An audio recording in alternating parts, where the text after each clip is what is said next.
over the country and all over the world. I want to welcome you to tonight's show. This is amazing. This is going to be an incredible night. So once again, welcome, welcome, welcome. My name is Gray Bright. We tonight will be doing a companion live stream along with the Neuralink announcement. The live stream is happening at neuralink.com.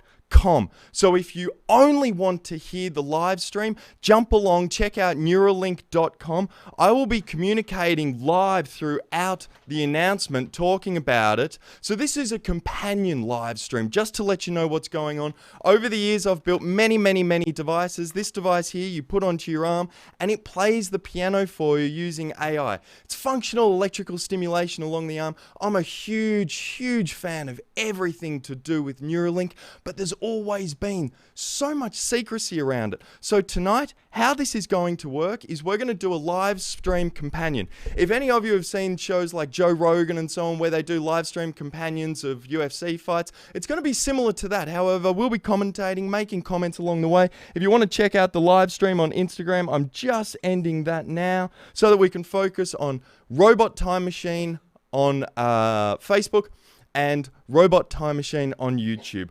Once again, really nice to meet you. If you are wondering, who's this Australian guy here? Well, my name is Gray Bright. I'm a robotic engineer, really excited about this technology. And so tonight, we'll be joining you watching the live stream as we look at Neuralink and the announcements that are coming out.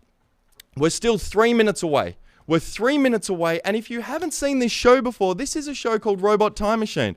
Let me kick into it for you.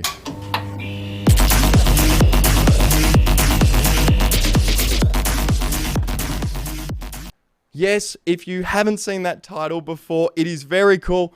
Alexa, turn everything on. Most recently, we've got this light behind us now. We have an actual neon light that oh, come on, Alexa. She may be so busy with Prime Day. Did you guys buy stuff on Prime Day? I spent way too much money. I'm checking to see whether we have the live stream occurring. It's still not up yet. We're about 1.5 minutes away from the live stream actually occurring. As I said, the official live, bang, there's the neon sign. I mean, look, these live things, you know things are going to go a little askew, but we got there in the end. So, Robot Time Machine is a show that talks about technology. That's why we're here, and tonight, that's what we're going to be looking at. As I said, 1 minute away now, 1 minute away from the live stream, assuming that everything's going well, because one can take the assumption that the AI has already taken over. Maybe in the lead up to tonight's presentation, Elon's standing there, he turns to the AV director and goes, all right, start the show. And then the AI takes over. So we don't know whether everything's still okay. There is nothing on the live stream yet from Neuralink. Going to be keeping a very close eye on it all. Here we go. We've got an update. Hello world, we're excited to show you. Okay, I'm going to refresh our page here. There is some update over there. The stream hasn't begun yet, but there is an update. So let's just get this working. Very exciting times though. Here we go. Neuralink, watch now. Let us join in. Watch now. So I've clicked the button. Here we go. We're in. Oh, it'll begin shortly. Okay, so they are using YouTube. So what I'm going to do is full screen inside here. There we go. Now, some interesting things about tonight's live stream are this is purely to support Neuralink. I'm in no way officially associated with Neuralink. Yes, I applied for a job there a few years ago when it was just announced, but there's no payments. This isn't a paid presentation. I'm not controlled by the AI just yet. Give me 10 minutes and then I probably will be. While the live stream's going, let me tell you about some products that I made a few years ago. This one in particular, this device here fits onto your arm and has 10 electrodes that go down your arm. Inside is a microcontroller. Oh, it's hard to see. But inside there is the microcontroller based on the Intel Curie. And what that device does is it stimulates different areas of your hand to control your fingers so that you can play the piano without having to learn to play the piano. I developed this while doing a show called America's Greatest Makers on TBS. I wasn't allowed to display it on national television. TBS didn't want me to display it. They made me display the wearable that I was developing at the time. Just to give you an update, the live stream is we're still waiting for the live stream to begin. As you can see here, this is a direct feed. The live stream will begin shortly. We got some questions. It's wonderful to see everyone here. I'm seeing a whole bunch of people in the chat. Throw some questions out there. Who is presenting? This is one of them, and I certainly do want to.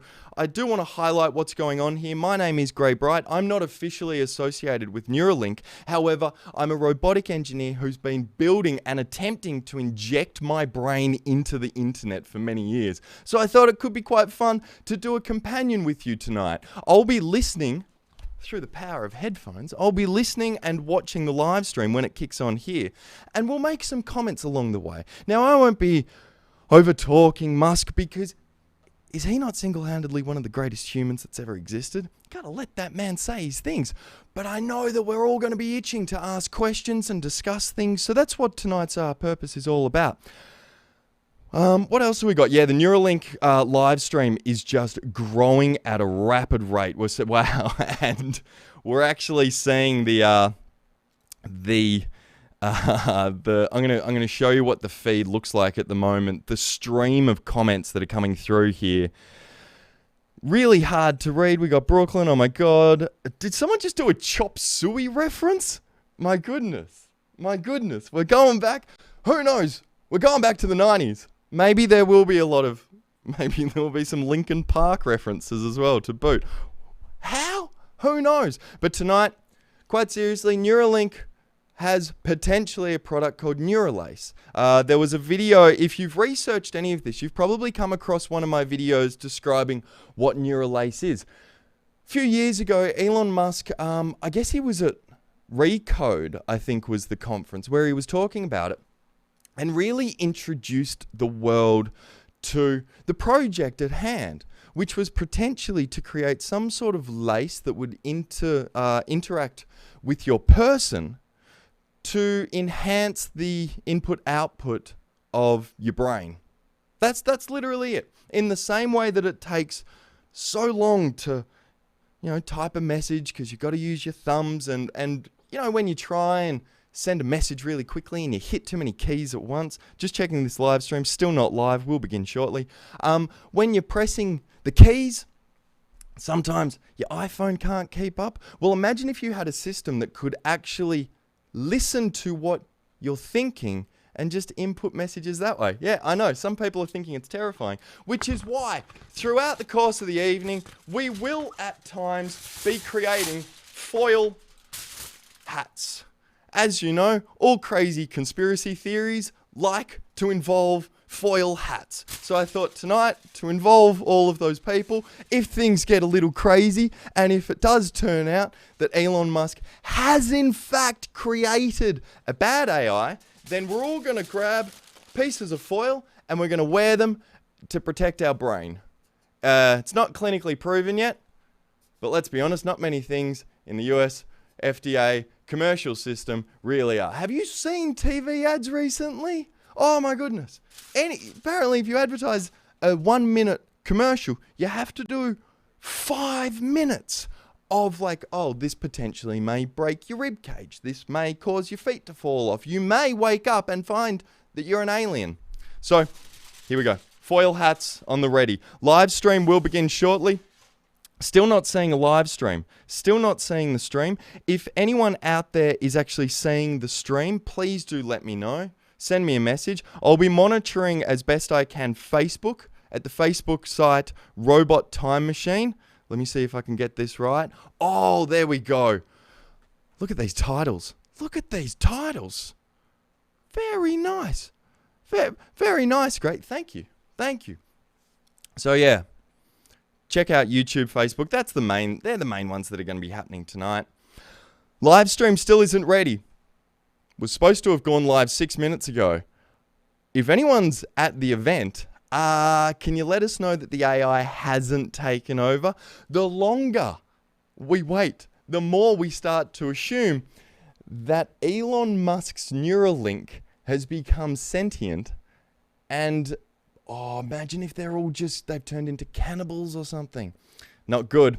What I think would probably, here's the thing, if I created some sort of sentient neural lace, I would just have it that all you could hear is a mixture of like Elton John, Fleetwood Mac, and Phil Collins, and it would force you to dance. Now here's the thing, some people don't know how to dance. But as Phil says, he can't dance either. He can't dance either. Maybe he's already used neural lace. Maybe that's why he's so good at playing the drums. Hang on. Maybe that's why. Okay, so what you just saw there is one of my favorite transitions. I programmed in recently a zoom for a more enhanced feature. So throughout the night, hopefully I remember neural lace, and we'll be able to do that. Keeping an eye here, we are still seeing the no stream. No stream sounds like a medical condition, actually. Gray, why are you here? I have no stream. How long have you had no stream for? Oh, I mean, it's only been 7 minutes, so that's not that bad. It's not that bad at all. But if we end up with no stream for 2-3 days, we got a search party. We'll be sending out a search party to look for Elon Musk. Elon, send a tweet out. Hey, let us know that you're still alive, my man. Let us know that you're still alive. If you're watching this, please retweet this. Do your things. Do your stuff. Let's see what other. Can I pop that? Oh no, I won't put that down there. Send out the messages. Let people know what's going to be happening tonight, because it is going to be a very, very, very fun night. Once this live stream actually begins, we'll be seeing a very cool show. So as I said, my name is Great Bright. If I haven't met you, very nice to meet you. I was telling the story before about this device that I've built. This is never came up with a name for it, but the function is really all that matters. This is a device that you can put on and you can play the piano. Yeah. Oh, that doesn't work if I do it that way. This device, you can play the piano. The piano. So how it actually works, there's a microcontroller inside here that I've programmed 3 songs into it, and it stimulates your hand at certain points to make your fingers move about. I thought for a second, you know what? I'm going to have a look and check out Elon Musk Twitter, because we need to make sure that all of the people are actually still alive at this event, because we're not getting a live stream from them.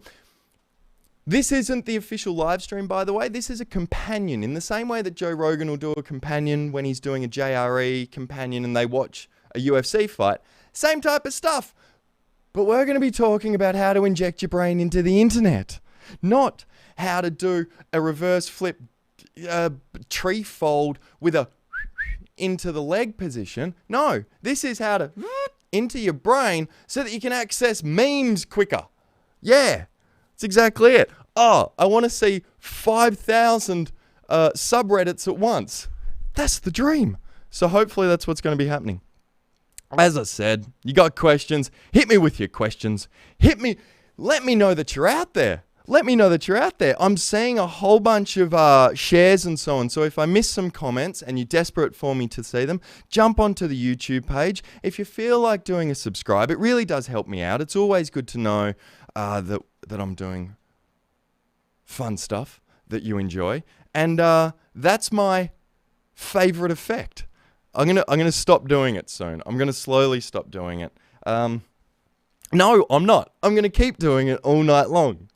All night long. Okay, what do we got? Nothing started there either. Ronald, thank you, my friend.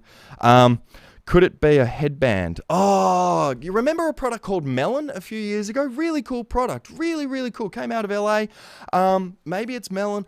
The problem with doing anything regarding either sensing or stimulation on the skin level is you can't. It's better to go to the subcutaneous level, like when you do an injection, you don't go into the vein, but you just go below the skin. That's where it gets really good. If you're using just elements, like we have this type of device, these you put like little pads, you clip pads in there, and then you wet them with a solution, and then you can do them on your head, or in this case, on your hand. However, like when I stimulate my hands using that device, I really do get electrocuted. I get electrocuted a lot. And speaking of electrocution, here's one for you. If you haven't seen a show that I used to host called The Tomorrow Show, let me tell you about when we had the inventor of Atari on. So Nolan Bushnell, who you can thank for pretty much all video games, because he invented Pong, right? So he invents Pong, and then the entire world goes, thank you, we will keep developing upon that, and we'll build Nintendo and everything. So, inventor of Atari, inventor of Pong, he comes on my talk show, and I thought, rather than playing Pong with the inventor of Pong, what we'll do is we'll play Pong, but he won't sit there with an Atari controller. We'll strap some electrodes to his arm so that when he flexes, we'll listen to the electrical discharge coming from his motor cortex. We'll copy those signals and inject them into my arm. So when he moves his arm, it's going to make my arm move. Now, that's all well and good in theory, because what actually happened was when we went to play the game, I held the controller and he would flex his hand. It would make my arm move until he realized that if he just flexes like that, he can electrocute me constantly for as long as he keeps doing that. So go check out that video at some stage. It's really great fun. It's pretty much me being electrocuted live on camera, which has happened a lot more than Jimmy Fallon. Or actually, he got degloved. Oh my goodness, absolutely painful. Hopefully I'm seeing Fallon in August. Should be cool. Now, the live stream's still not there. I'm going to jump back into some of these questions. Thank you so much for your chats and your comments out there. It's really cool to know that you're there. There is a lot of people all over the place. We've got this Neuralink live stream. So here's one of the things about live streaming, right? I want to put some insight into how crazy it is. I'm going to try and angle down so you can see the screen that I use. Hang on. Can you see? No, it's too hard. In order to live stream, it's really, it's not too difficult these days. It's just like anything live. You only really have one opportunity to get it right, and you hit the wrong button, and you may go live accidentally. For those of you who watch Robot Time Machine, my podcast, you'll know that happens. Like 1 out of 1 episode, I end up on YouTube just sort of startledly looking at the camera going, oh, hi, nice to see you. So it is hard. So I certainly sympathize with the live stream controllers. But what I'm more worried about is the potential fact that the robots have taken over. Because how do we know that this live stream is actually... Everyone inside the theatre may be sentient robots walking around jacked in with a neural lace, just eating furniture. Could you imagine that? Imagine if Elon has just made a device that makes you eat furniture. The man's awesome, but he's loopy as well, which is why I love him. And here's the thing. Why I think he's got that level of loopiness. He's a huge fan of Monty Python. I'm a huge fan of Monty Python as well. And I feel like everyone who's a die-hard fan of Monty Python has a level of nonsense inside them that is really great fun. So I wouldn't be surprised if he has sort of made a subroutine of Neuralace where, you know, a giant foot, oh, maybe that's it. Maybe he's doing the opening scene of Monty Python's Flying Circus and it's the foot that comes down. Everyone's just marching around squishing their feet. Can you tell that we're still waiting for the live stream to happen as we kick around? It's going to be coming live soon at some stage. We've got a couple of thousand people here at the moment. This is great fun. Want to give me a small loan of $1 million? Yeah. I got your Monopoly money right here, my friend. Actually, all I've got's Lego. Will you accept Lego? This Lego right here is worth $1 million. Josh, I just got to know. Yeah, Josh, I saw a flick on a screen, and it brought me some inspiration, thinking that maybe it's gone live. But no, they haven't gone live yet. No, nothing started here. Thanks, Ronald. Good to see. Yeah, Musk. Yeah, we're living on Musk time. Now, here's the thing. I was recently out in Florida. Let me tell you. Like, I'm a huge fan of SpaceX. I'm such a fanboy of Elon Musk. I was at the launch of the Falcon Heavy 1. So I flew out to Kennedy Space Center and saw the Falcon Heavy with the, what can you call it? Magic sticks. They're not booster rockets, they're magic sticks. I saw them go off into the sky, and then I saw two of them land, and it wasn't like that. They didn't come down at exactly the same time.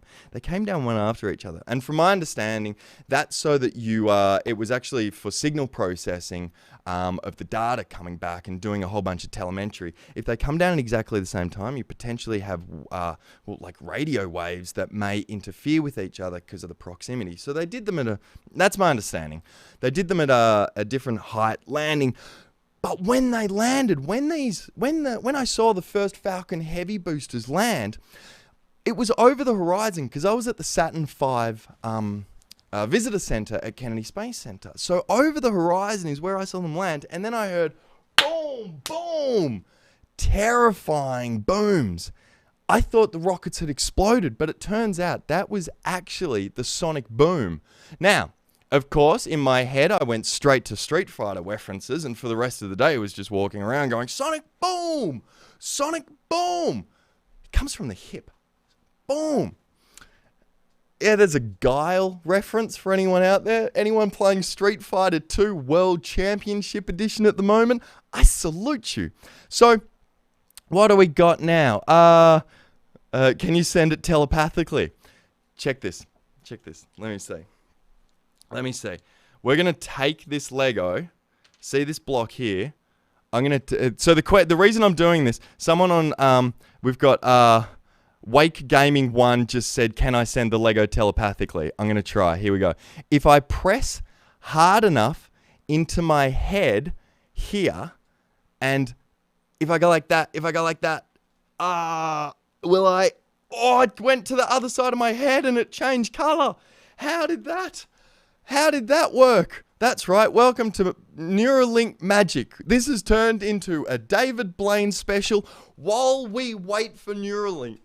David Blaine, what a guy. I wonder what... See, David Blaine probably already has a neural lace built into his head. The man... Have you seen some of the things he's done? It's crazy. I remember seeing I was about to say the Harrison Ford video where he freaks out Harrison Ford. And at the end, Harrison Ford turns to him and just abruptly tells him to get the F out of my house. It's hysterical. How did we get onto David Blaine references whilst discussing Neuralace? Well, that's what happens when you're waiting for the live stream to start. They were supposed to start at 8. We were here at 8. We were all here at 8, weren't we? We were on time. I'll tell you what we'll do in the meantime. Check out this light that I made behind me. I'm really, really, really happy with it. It uses this stuff that I bought in Shenzhen recently. South China was over there doing some factory tours and so on. Check out this light. Come on, little light.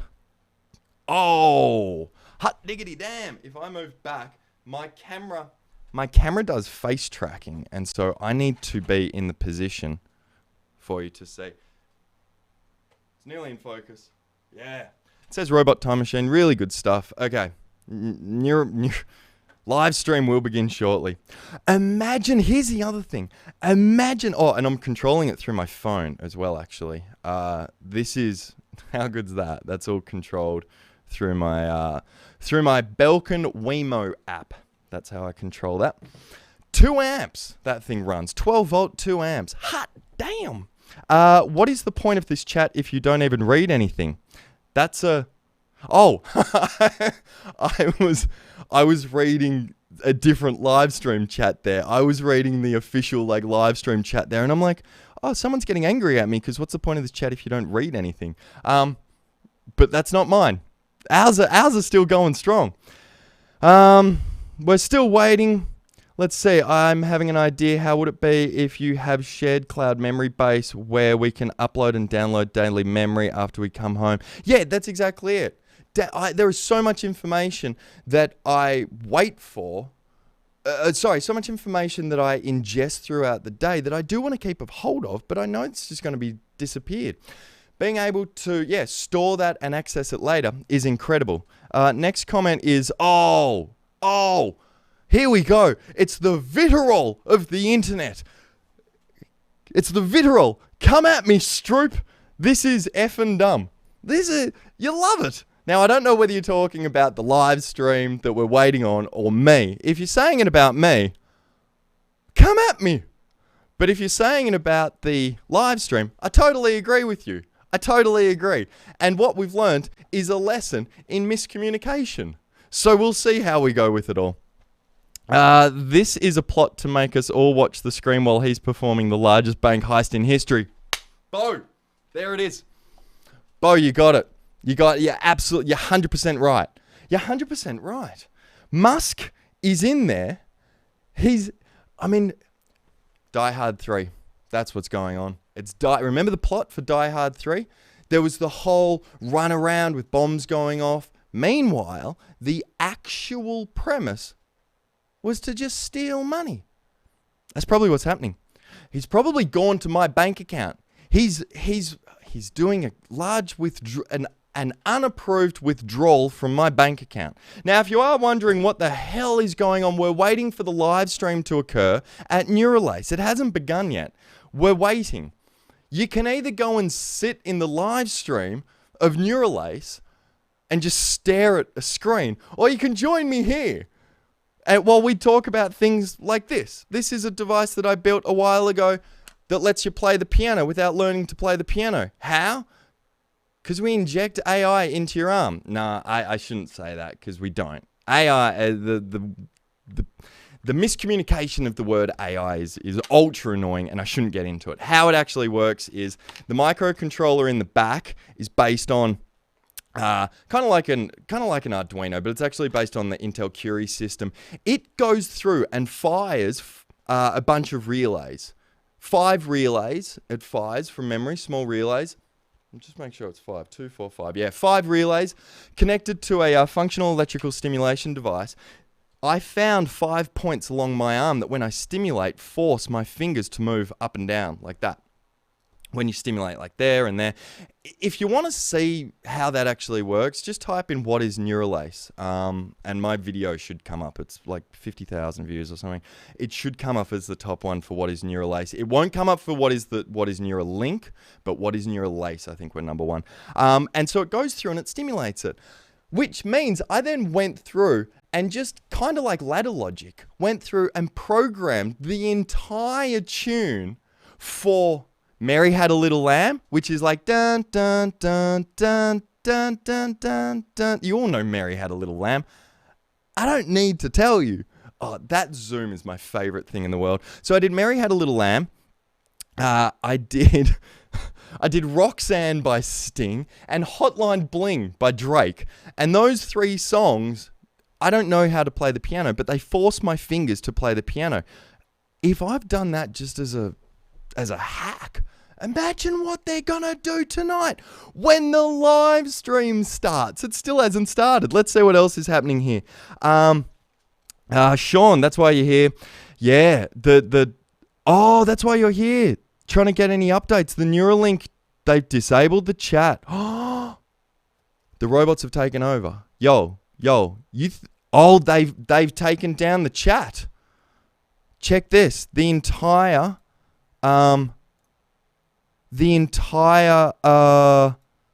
Neuralink. Oh, they have. They've ripped it down. Uh-oh. That's not a good sign. All right, let's keep an eye on it. Meanwhile, let's just speculate. I think that the reason they've disabled the chat is because if I was a nefarious digital AI, again, stop using the word AI in incorrect sentences, but we're going to do it for this one. If I was a naughty bot, if I'm a naughty bot and I've just taken over Elon Musk, Ray Kurzweil, and whoever else is in that audience, what am I going to do? First thing I'm going to do is I'm going to go to YouTube and disable the comments on the official stream. But I'm not going to disable the comments on Gray's stream because let's chat. Let's chat, party people. So, yeah, Bo, how good's Die Hard 3? It's such a good film. He's sneaking into Area 51. I signed up for this Area 51 thing. I've signed up for it. It's now, here's the thing, though.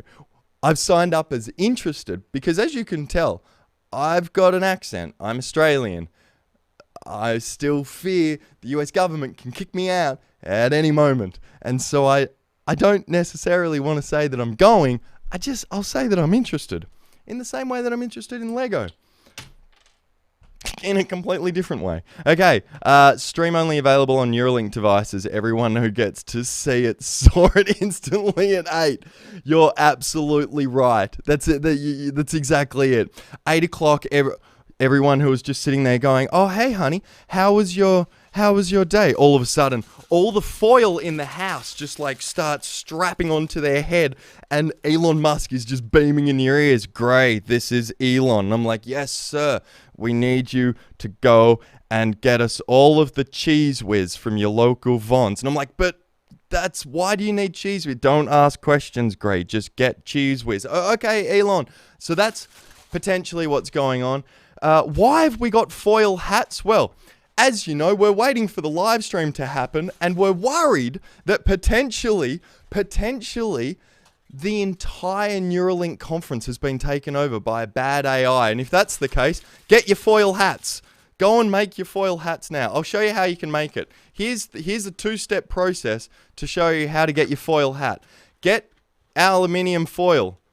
Oh, firstly, let's do a language lesson. It's called aluminium. That's all there is to it. That's all there is to it. It's called aluminium. If you say aluminum, you're wrong. It's not bad. It's not a bad thing. It's just wrong. I wish I had a wrong button. I need my sound effects back. Getting back to what we're doing. Grab your aluminium foil. You get a strip of aluminium foil. You take it. And then you put it on your head. And that's how you stop Neuralace getting you. Because I'm pretty sure they've all been taken out. They've all been taken out. I don't know what's going on. What's happening? If anyone here if you post to Reddit or anything like that, throw the link of this out onto Reddit. Let's see if we can get some Reddit people here to troll the hell out of us, because we're here chatting about Neuralace, wondering why there's no live stream.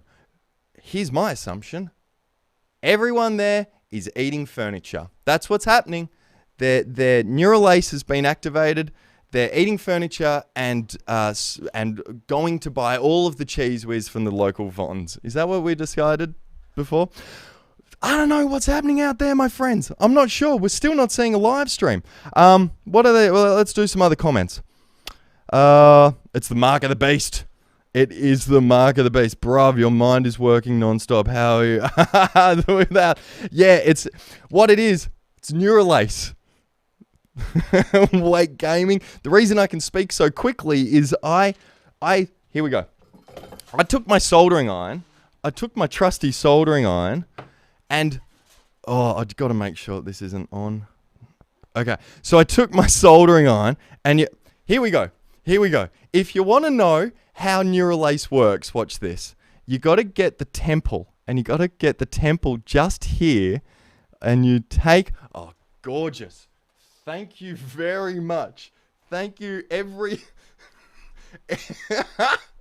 Every good explanation of how Neuralace works needs a quick drink. Wonderful. Red cups, one of my favorite things about the United States as well. I love red cups. We didn't have them back in Australia. So getting back to how Neuralace works, you take your soldering iron and you've got to get a point just here. It's called the Elon point.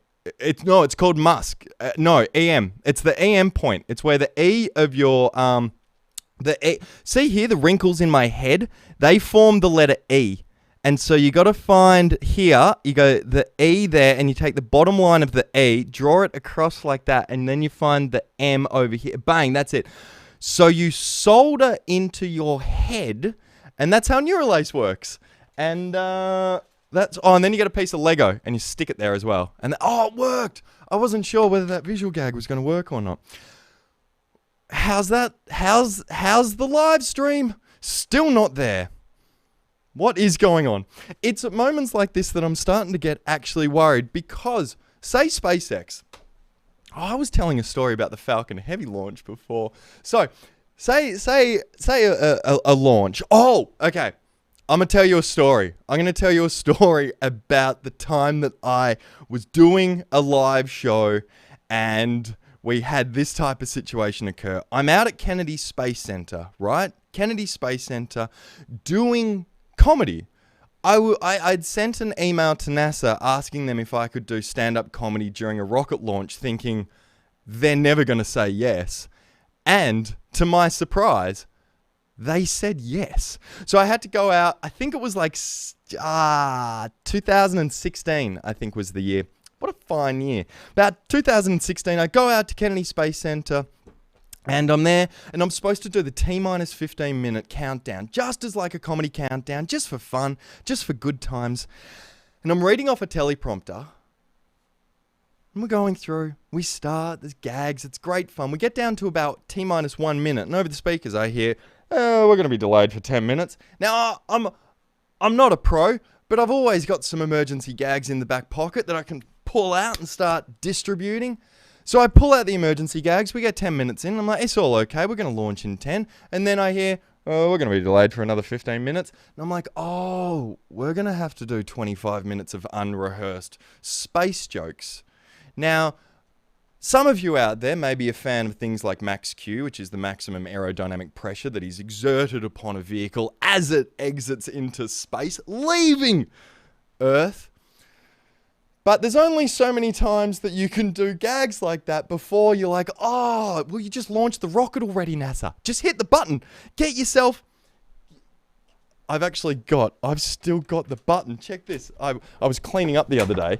Here's the button that I reckon they use at NASA in order to do rocket launches. They just go, bang, launch.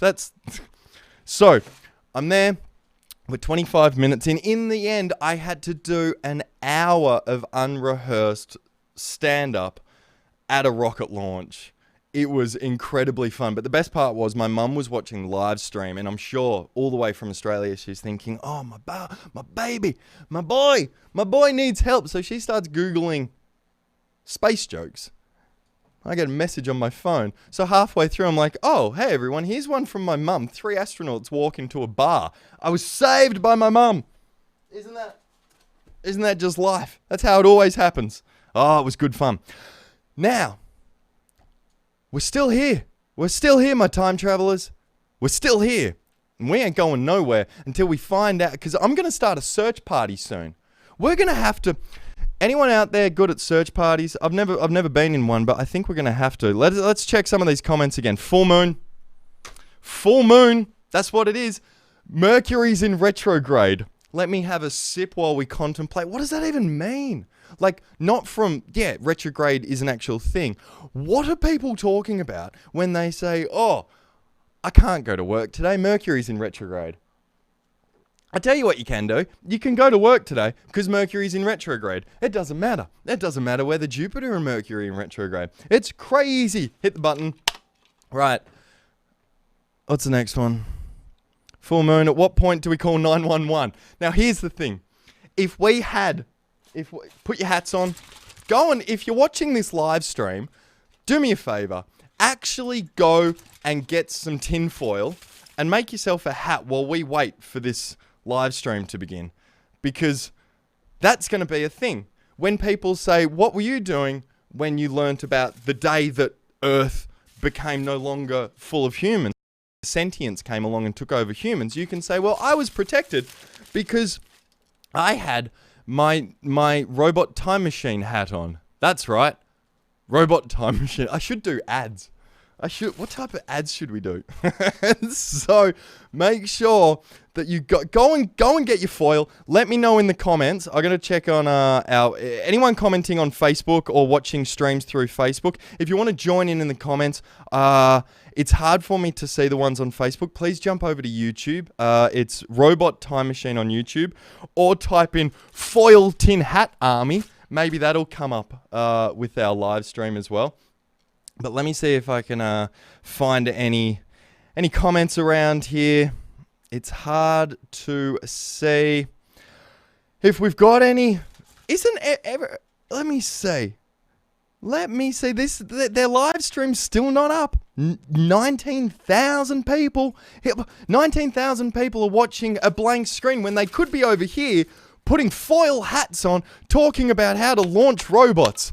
Check out, you know what we should, do you want to play with these robots behind me? These are real, legit robots. Maybe, I tell you what, if it turns out that the robots have taken over, we're going to put on our foil hats and we'll start, this is our army.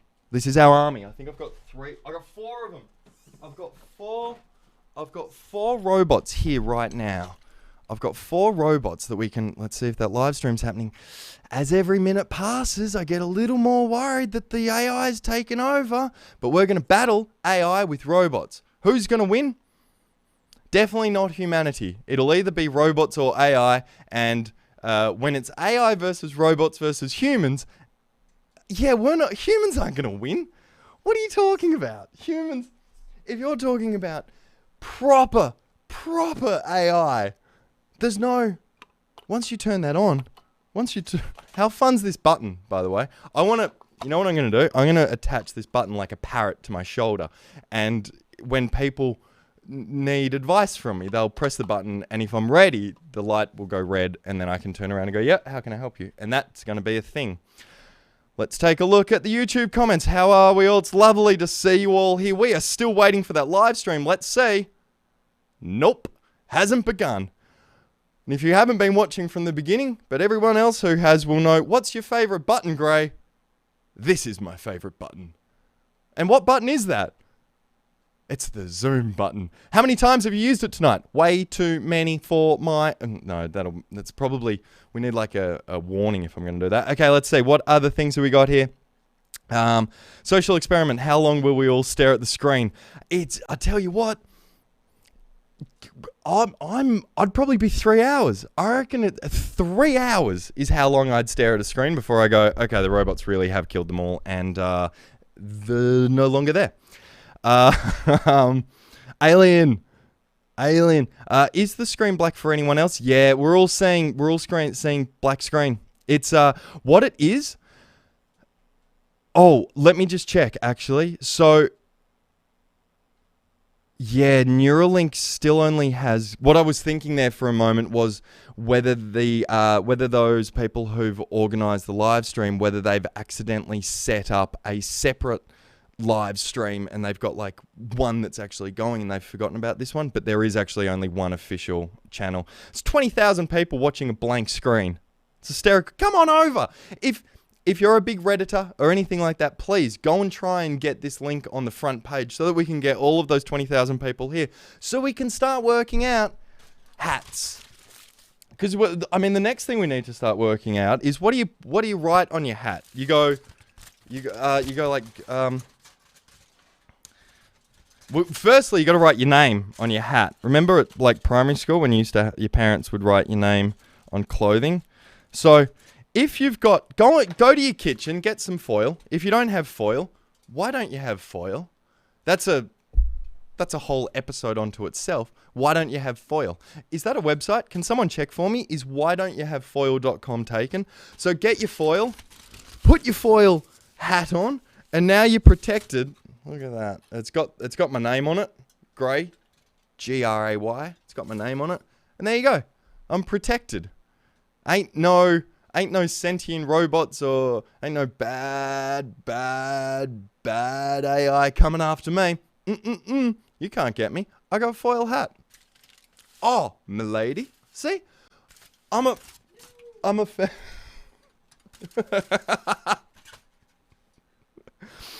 Are you playing Mario? Yeah, are you winning? What level are you up to? I lost Yoshi. Do you want to come over and say hi to everyone? We're going to introduce you to the... We've got visitors. We've got visitors. Here's the lovely Kyle. Oh, hey. Yeah, gorgeous. How are you? I'm good. Have you got your foil hat? Yeah. Put your foil hat on. Foil underwear. Yes, it is. You look stunning in your foil hat. Hey? I'll wear it. Yeah, you will. So that's, she's doing our foil hat runway. That's Kyle. She'll be doing our foil hat runway when finally the live stream comes on. Let's see what what accent is that? So here we go. Some people are saying that they're still entering the auditorium. Bang. Sean, you're a superstar. Thank you very much for your work in finding that out. So we've got an update. Looks like people are still entering the auditorium. What accent is that? I don't have an accent. What? You mean the accent that I just talking normally? I don't have no... I'm Australian. If you were guessed Australian, you get double points. Actually, get your buzzer. Here we go. Live Sale of the Century, ladies and gentlemen. Was Sale of the Century a TV show in the US? No. Oh, Jeopardy. Live Jeopardy. No, live game show. What city was I born in? You listen to my accent. What city do you think I'm from?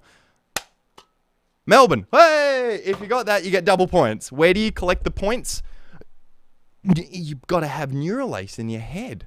And then I send points to you digitally. That's how that works. That's a thing. What else have we got?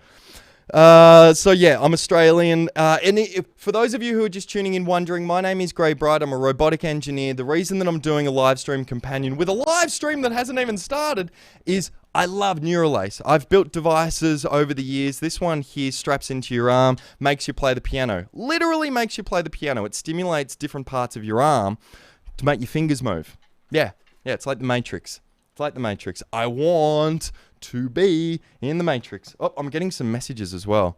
I think we've got here, presentation will begin shortly. Oh, here we go.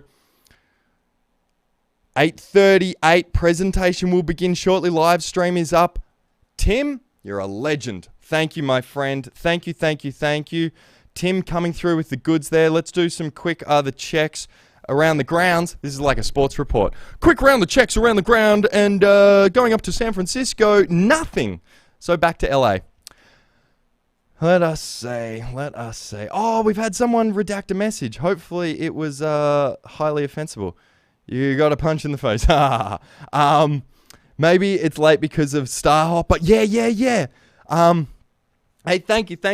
I'm glad you're enjoying it. I'm glad you find it entertaining, Tommy. I don't know what the blank screen has some charisma. You're right. I tell you what, the Neuralink logo is actually spectacular. That logo there is so nice because it's done in the same format as an element. So if you think of like the periodic table, and then you've got the sort of like a sine wave mixed with potentially like a sawtooth, which I'm presuming is reflective of the signal processing that's going to be done between you and... Here's the thing, if you're wondering how Neuralink potentially works, I'm gonna tell you what I think about it. I think there is a way, in the same way that this device here forces my hand to move in and out, I think in reverse, listening to electrical stimulation, we may find that if you listen to the electrical discharge of, say, the motor cortex, you may be able to do signal processing to that in the same way that you listen to like a serial stream of data. You may be able to... It's not going to be like plus and minus 5 volts that you're listening for. It's going to be steps, but in some way you may be able to do signal processing on the electrical discharge from our body and use that as a keyboard input. How much did I feel like Gary V just then? Did you see that hand gesture? That's like something he would do.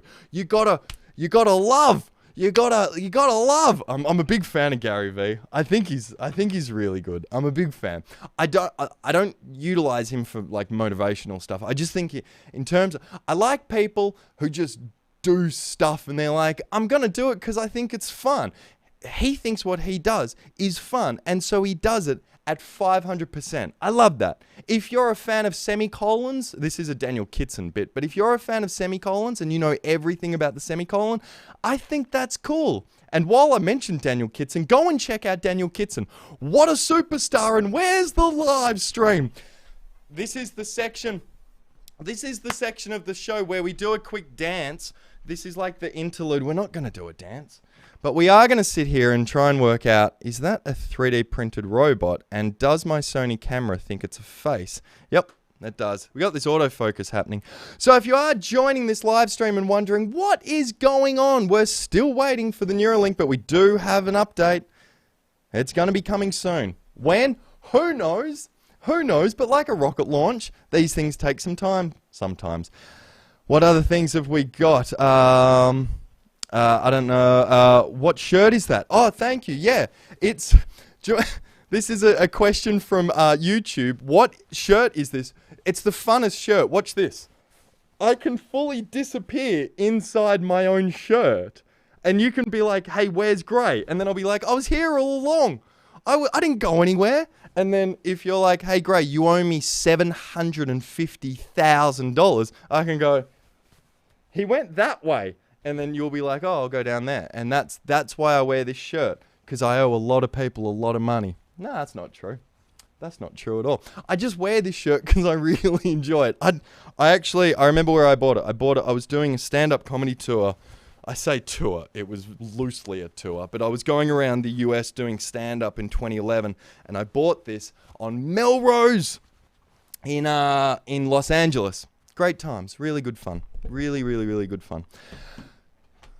Well, it still hasn't started.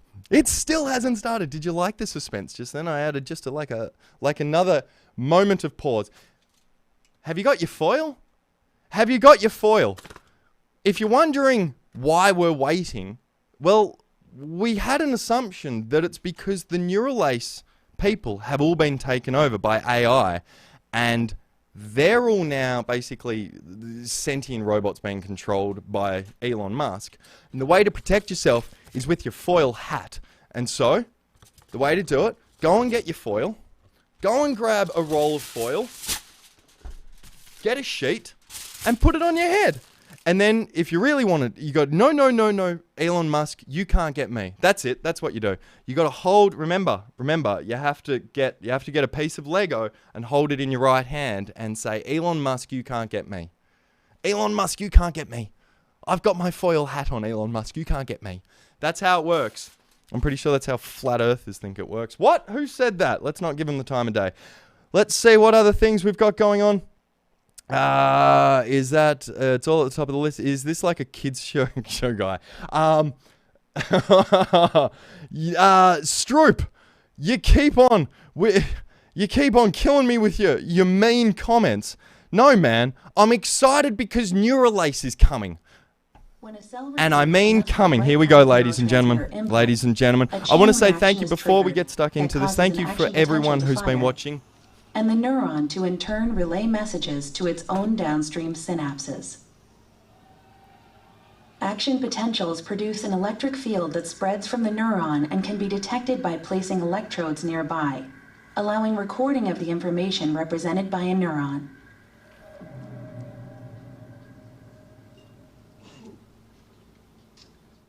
We saw a video. Yes! Camera edits are not that good so far.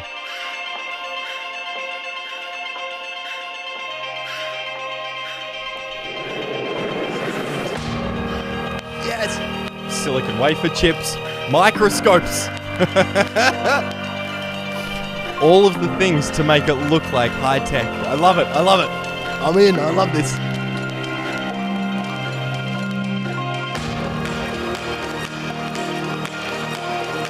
Oh, that's what's going to be implanted in you. Yeah. That's like a trunk device.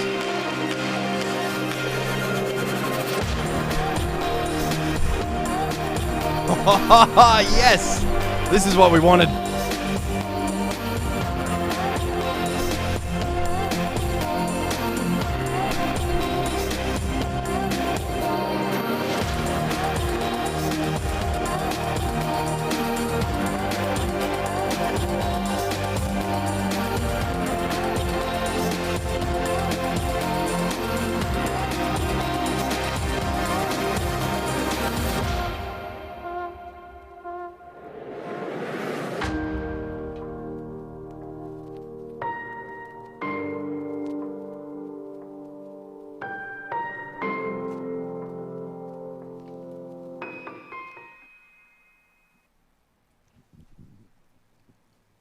Hello, everybody. Woo! Yes, Elon. So that video was not Shutterstock. That was actually Neuralink. So Oh, good to know. that's actual video from the company. So if you want to get a sense for what it's like to work at Neuralink, that video is indicative of the atmosphere of Neuralink. It's an incredibly talented team, and you're going to hear a lot from them tonight. So we're going to actually go quite into depth on what we're doing, why we're doing, how we're doing it, and I'm just incredibly impressed with the caliber of talent at Neuralink. And in fact, the main reason for doing this presentation is recruiting. So we really want to have the best talent in the world come and work at Neuralink. Anyone that's interested in trying to solve this problem, and that's actually the primary purpose for this presentation. So.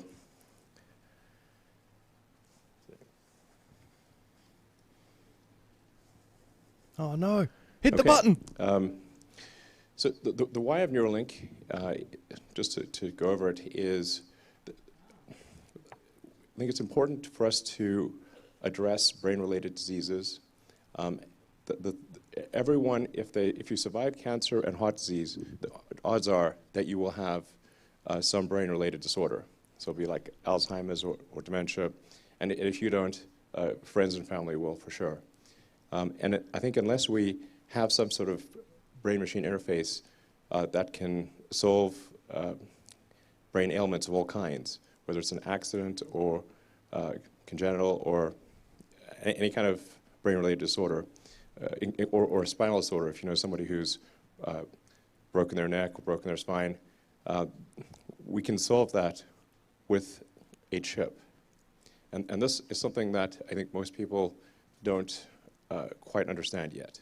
And we're going to go over in detail how this is possible. This is amazing. But I think there's an incredible amount we can do to solve brain disorders, damage, and all this will occur actually, I think, quite slowly. So I do want to emphasize that it's not going to be like suddenly Neuralink will have this incredible neural lace and start taking over people's brains. Okay. Get your hats just in case. It will take a long time. So and you'll see it coming. So getting FDA approval for implantable or devices of any kind is quite difficult. It's impossible. And this will be a slow process where we will gradually increase the issues that we solve until ultimately we can do a full brain-machine interface. Who do you reckon's going to be in the seat? That we can ultimately, yeah, this is going to sound pretty weird, but achieve a sort of symbiosis with artificial intelligence. So yes, that's what we want. This is not a mandatory thing. That's what we want, though. That you can choose to have if you want. Yes. Yes. And this is something I think that's going to be really important at a civilization level scale. So, and I've said a lot about AI over the years, but I think even in a benign AI scenario, we will be left behind. Yep.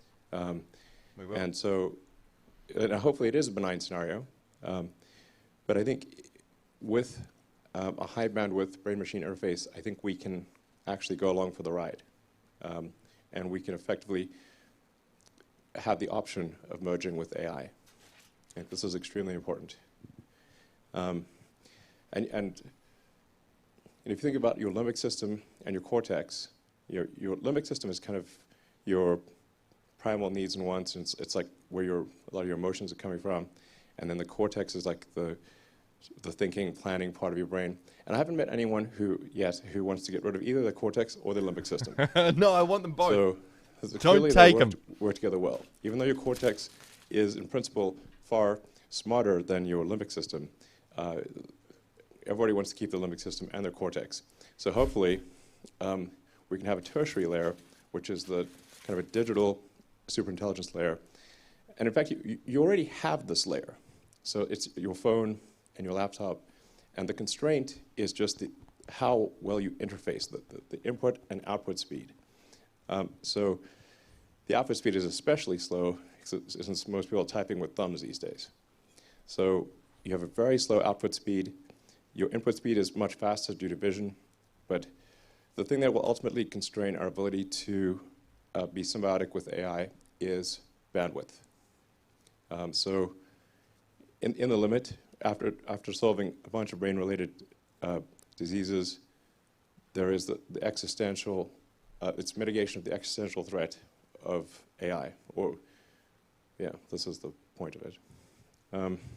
What? So creating a well-aligned future, that's the idea. He goes off script sometimes, I think. I think he goes off script. He's so great. You are awesome. Yay.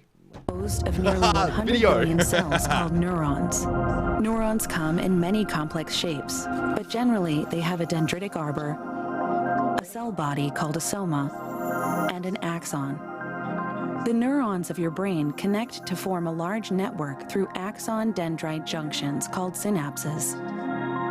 At these connection points, neurons communicate with each other using chemical signals called neurotransmitters. Neurotransmitters are released from the end of an axon in response to an electrical spike called an action potential. When a cell receives enough of the right kind of neurotransmitter input, a chain reaction is triggered that causes an action potential to fire, and the neuron to in turn relay messages to its own downstream synapses. Action potentials produce an electric field that spreads from the neuron and can be detected by placing electrodes nearby. There it is. There it is. Allowing This is- recording of the information represented by a neuron. And then signal processing. Yes. Where'd the video go? I think there's still the camera. Yeah, so we're still seeing camera inside the AV. Oh, we thought we'd play that twice. It's so good you have to play it twice. Well, I think like a lot of people in the audience, there's a wide range of knowledge about neurons. I mean, some people view the brain as like this incredibly mystical thing that you cannot interface with the brain, but and then some people are aware Yes, of you the can. brain Absolutely simulation, can. Such as occurs for Parkinson's patients. Yep. So trying to address the broad range of understanding. I mean, neurons, essentially, there's that whole idea, what if we were just a brain in a vat?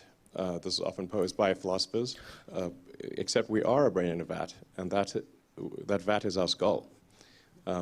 Everything that you perceive, feel, hear, think, it's all action potentials.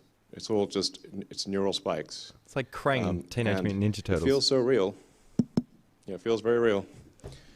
But these are all impulses from neurons, what's called a spike. And our goal is to record from and stimulate spikes in neurons and do so in a way that is orders of magnitude more than anything that's been done to date. Yes. And safe and good enough that you can, it's not like a major operation. It's sort of equivalent to sort of a LASIK type of thing. So where you can sort of sit down, machine does this thing, and you can walk away within a few hours. And that's it. And you're not even in a hospital. Then sign me up now. Take my money now. I give you my money. So like there's I'll give you my money. basically I don't have any cash. I'll get money for you, there's Elon. key points that are worth taking away. The system that we designed in version 1 is capable of on the order of 10,000 electrodes. So each chip, which is 4 by 4 millimeters, is capable of 1,000 electrodes, or has 1,000 electrodes. And we think doing up to 10 is feasible. So this is in contrast to the best FDA-approved system, which is like a Parkinson's deep brain stimulation thing, which would have on the order of 10 electrodes. So the system, even in version 1 that we're going to unveil today, is capable of 1,000 times more electrodes than the best system out there. Hang on, is he all saying... read and write. What? So this is really quite, I think, Oh, for come on, something to be 1,000 times more than what is publicly approved is quite a big difference. Why is the crowd not losing their And mind? this will get better with subsequent subsequent versions. My You know, goodness. this slide may seem a little generic, because like everything's got robots, electronics, and algorithms at this point, but not threads. So the Elon, I love I'm you. in transcendence. There's actually I was in transcendence. This is why I love him. So The man's there's ridiculous. very tiny threads that are about a tenth, roughly, of the cross-sectional area of a human hair. So they're extremely tiny threads. In fact, the threads that we have, like I said, even in version 1, are about the same size as a neuron. So if you're going to go stick something in your brain, you want it to not be giant, you want it to be tiny. Yes, please. And to be approximately on par with the things that are already there, the neurons. So this is about the size of a neuron, each thread. And then you really need this to be done with a robot, because it's very tiny and it needs to be very precise. So you don't want to pierce a blood vessel. So when so each thread, the robot looks sort of basically through a microscope. This is and happening. Inserts each electrode specifically, bypassing any vasculature, any kind of like blood vessel, and making sure that it can be inserted without causing trauma or minimal trauma. Yeah, it's not zero, but you won't notice it. That's the important part. You won't yeah. I'm just saying, Eric, you're right. Elon is Seth feel a MacFarlane. It's brilliant. So, anyways, obviously algorithms. Yes, that's how algorithms should always be described. give you a This sense of algorithms, scale, don't worry about This is them. how tiny the threads are. That is not even a big finger. That is a small finger. Oh, wow. So these threads are just like I said, So that's way going smaller into than your hair. brain. And there's into your 1,000 of them. skull. And this is what the robot looks like. It's a Da Vinci. It's sort of It's like a Da Vinci. quite a complex device, but it all comes down to a very tiny point.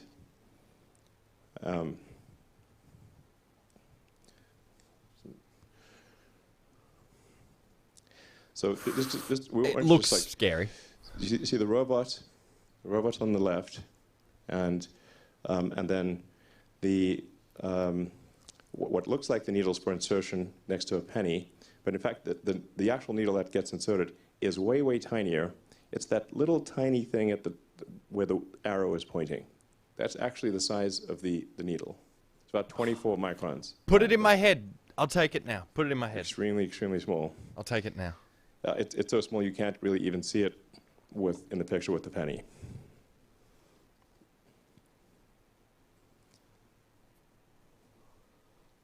He has long gaps. I feel like I need to... This one's an extra long gap. Here we go. We're back. And then this is your rain on uranium. No, that's not really. That's agar. So It's doing chemistry you can get a material. sense for the robot doing the electrode insertion. It's like a That's very sewing zoomed in needle. view. So they're all very tiny, and the robot is very selectively applying them very delicately, and then It's like hair transplant this or a is sewing needle. what the chip looks like. So there's action potentials. There it is. So That's the each signal one of those processing. represents one electrode. So there would be up to 10,000 of these lines. And there's their logo. Yeah. So They knew this before they made I their guess logo, clearly. it's always Amazing. difficult to say. There's going to be there's a lot more in this presentation. So in terms of things that I think are important to bear in mind, this I think has a very good purpose, which is to cure important diseases, and ultimately to help secure humanity's future as a civilization relative to AI. The threads are very tiny, and there's a lot of them, and they're very carefully placed. And the operation on a per-chip basis, it involves just a 2 millimeter incision, which is dilated to 8 millimeters, and then the chip is placed through that, and then it goes back to being 2 millimeters, and you can basically glue it shut. You don't even need a stitch. So, What? and then the interface to the chip is wireless. So you have no wires poking out of your head. Very, very important. So it's basically Bluetooth to your phone. So we'll have to watch the App Store updates for that one. Make sure we don't have a driver issue. He's doing a Type 5.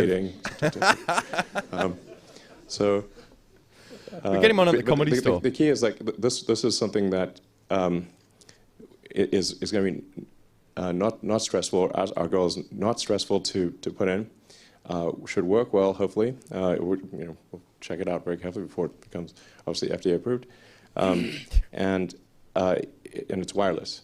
So this I think has tremendous potential, and we hope it's to incredible. Have this aspirationally in a human patient before the end of next year. Yes. So this is not far. Yes.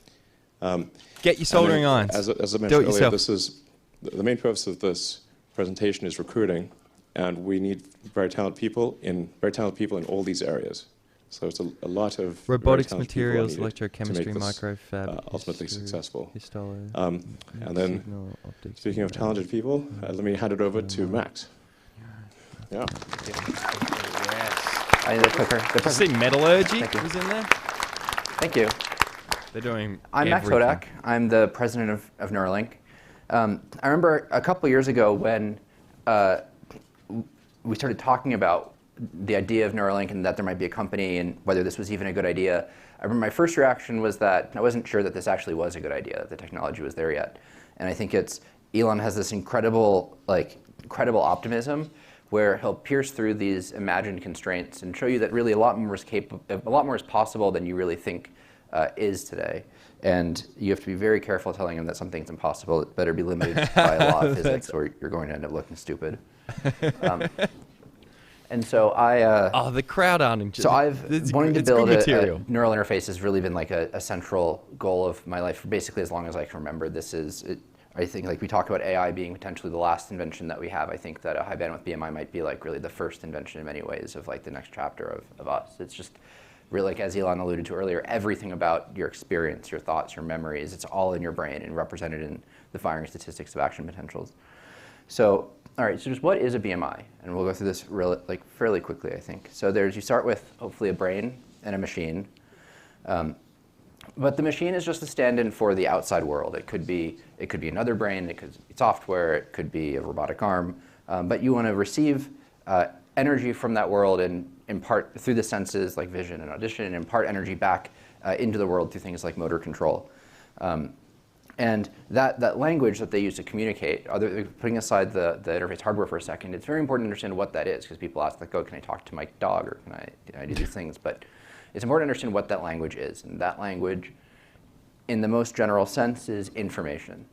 To a first approximation, everything is information. But we just consider here the information represented in neurons. And so consider two like toy neurons. One, so these lines are imagined action potentials. And so imagine a neuron that fires very regularly like a metronome. Like this doesn't tell us anything. There's no information conveyed in this signal. We don't learn anything from it. On the opposite end of the spectrum, imagine a neuron that fires completely randomly. This also doesn't tell us anything. This also doesn't carry any information. Now we know that these two degenerate cases are not what neurons do because if you fit a model from recorded neural activity to behavior of things like a cursor of a patient or a subject that's implanted and you correlate these, then you can build a graph that looks like this. And this is a figure from a classic paper in this field, from like the academic heritage of this field from 2003. I think that actually some of the authors of this paper are in the audience today. And you can see it's the x-axis is number of neurons, and the r is the goodness of fit. And you can see that as you add neurons, the quality of the model improves. This tells us that neurons and their spike trains carry information about things. Here it asymptotes fairly quickly. That's because what they were fitting here was just 2D cursor control, which has simple dynamics.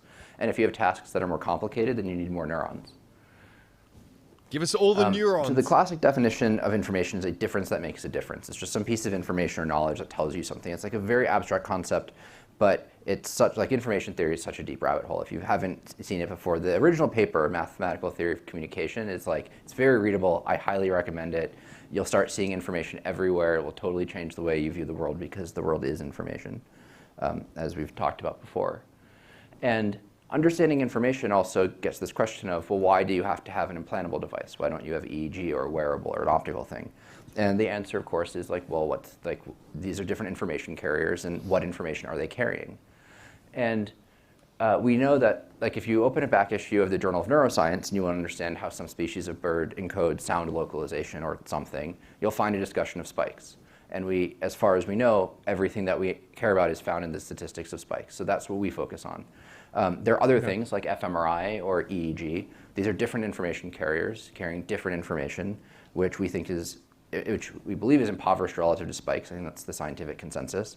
And so the question for all these different things is, well, what information is found in your carrier? We focus on spikes. That means we have to be inside the brain because there's no ceiling that we're aware of on that with respect to that grand vision of your perception, your thoughts, everything. Amazing. Like motor output, re-embodying lost limbs. And so why does that mean that you have to be inside the brain? So you want spikes. Well, people have studied, if you take a neuron and you put an electrode on that specific neuron, so you have a ground truth electrical potential of that one neuron, and then you place an extracellular electrode nearby, which is what our electrodes in the Utah array and other people are like. We're not in the cell, we're near the cells. And then you measure how far away from a neuron can you be when you know what the ground truth spiking activity is, can you no longer see the spikes? And it turns out that the answer is about 60 microns, which is like 0.06. It's very nothing. small. It's a lot less than a millimeter. So you have to be firmly under the skull. Like there's no wearable that is going to get you spikes. This is a physics constraint as far as we're aware. And so now I just want to talk about briefly that Neuralink didn't come out of nowhere. There's a long academic heritage of research here. The cochlear implant has reached millions of patients since the 50s for deaf patients. Over 100,000 patients have received deep brain stimulation for Parkinson's and essential tremor and dystonia, and now other indications. And about 20 patients have received the Utah array, which is a little 100 electrode rigid metal silicon device.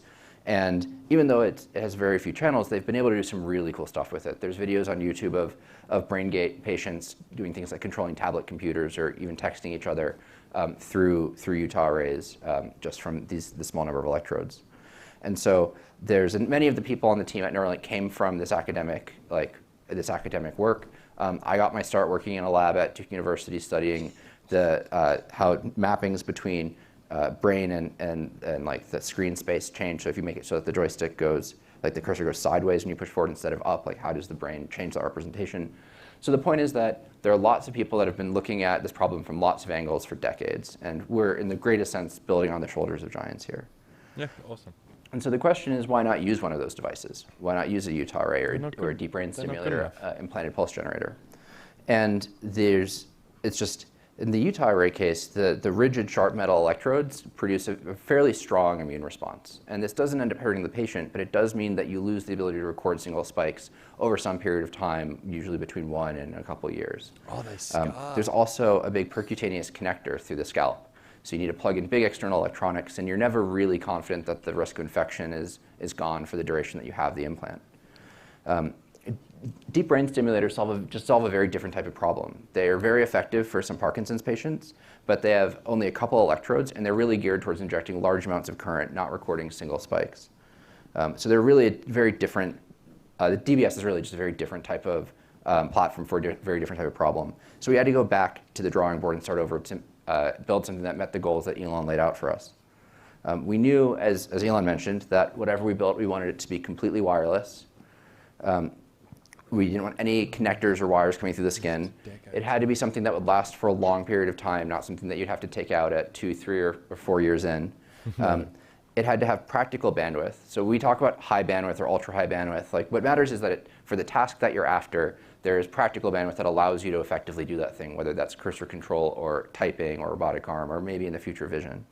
And it has to be usable at home. It can't be something that you go into a clinic at the hospital for 2 hours a week and under tight supervision of technicians plug you into the amplifiers and turn it on. I know a bunch of people with robotic arms that have to use And so them 2.5 years ago, we were nowhere close to any of that. This is a photo of some of the prototypes that we've gone through over that time. So we started on the far left. That's an entirely passive board that has 64 electrodes on it and connects to connectors that go to big external amplifiers. And then we added integrated electronics with our first custom chip. That's also 64 channels. There's components on it. And then there's a big leap to the device that Elon showed a photo of earlier. That has 3,072 electrodes in a fully implantable package with just a USB-C port coming out. Wow. And With then a USB-C port. we took a step back in channel count because remember we have to optimize safety, longevity, and bandwidth all together. And so in order to optimize some of those other things, we moved to an easier to manufacture system that has 1536 channels and a USB-C port. And those last two are the focus of the paper that we released today. Wow. And so we've learned a lot from these. We've recorded a lot of data through these. Like these are actually used every day at Neuralink to record neural data and work with it. This is so cool. And they taught us a lot about the architecture that we think was the basis for our first human product that we're calling N1. And the central component of that is the N1 sensor. It's a little hermetic package. When it's fully assembled, this is missing an outer mold. It's into an 8 millimeter diameter, 4 millimeter tall cylinder. And each of these has 1024 electrodes, and we can stim and record through every one of those channels. Opening it up a little bit, you can see there's the thin film, which has the threads that Elon talked about, which is the wisp going off to the side. There's a hermetic substrate, and then that gets welded later to a package that goes over top, and that's mated to our custom electronics. And we'll go into more detail. We'll have the technical leaders that work on each of these talk about these in more detail over the rest of this presentation. So yeah, I mean, this is just not to belabor the point. I know that Elon really hammered this in, but these things are very, very small. They're not. You can't manipulate these. This is one photo. This is not two photos joined together, and you really can't manipulate these with your hand. That part at the top is just a backing material that's surgical packaging. They're peeled off. The threads are peeled off that one at a time by the robot to place into the brain, and we had to build a surgical robot. Wow. And the first impetus for this is just you have to place these threads. You can't manipulate these threads. So cameras you need a robot. and sensors. And then that grew into understanding where the blood vessels are and imaging into the tissue, and the surface of the brain moves because you're breathing and you have a heartbeat, and there's lots of complexity of dealing with this incredibly high entropy substrate. And it's not all offloaded to the robot. The robot's under the supervision of a human neurosurgeon who lays out where the threads are placed, but it would not be, the surgery is not possible without the robot. Mm. And so the N1 implant, we can place, as Elon mentioned, many of these, possibly up to 10. In one hemisphere, for our first patients, we're looking at four sensors, 3 in motor areas and 1 in a somatosensory area, which are connected via very small wires tunneled under the scalp to an inductive coil behind the ear. And that connects wirelessly through the skin to a wearable device that we call the Link, which contains a Bluetooth radio and a battery. And this is, importantly, the only battery and radio in the implant. So if you take this off, the implant shuts off. And if there's software upgrades or security issues, it's much easier to upgrade the firmware on the pod than it is to try and change the implant. It'll be controlled through an iPhone app. You won't have to go to a doctor's office and have them have an exotic programmer to configure it. Oh, it looks rad. And the first thing that you'll have to do is learn to use it. Like, imagine if you've never had arms, and then suddenly you have an arm, and you have to pick up a glass on the table. It's like not a cognitive task. You just how do you can't think your way through that. And so it's kind of a tricky experience at the beginning, where like patients, at first it just kind of wanders around, and then they figure out how to break the symmetry, and they learn how to control it. And that's like it's a long process. It's like learning to touch, type, or play piano. And so for the first product, we're really focusing on 3 distinct types of control. The first is giving patients the ability to control their mobile device, because we heard from over and over again from patient groups that if you have to have a caretaker around to press buttons for you, what's the point? You might as well have them do the thing. You have to get self-sufficient using the devices on your own, and then redirect the output from your phone to a keyboard or a mouse on a normal computer. It'll just show up as a Bluetooth mouse or a Bluetooth keyboard, like any keyboard or mouse that you can use on any computer. And as Elon mentioned, this is a forward-looking statement. There's a whole FDA process we have to go through. We haven't done that yet. This is like, these are aspirations, but we are working as hard as we can towards our first in-human clinical study next year. And again, these are plans, but the primary indication for that will be complete paralysis by upper cervical spinal cord injury.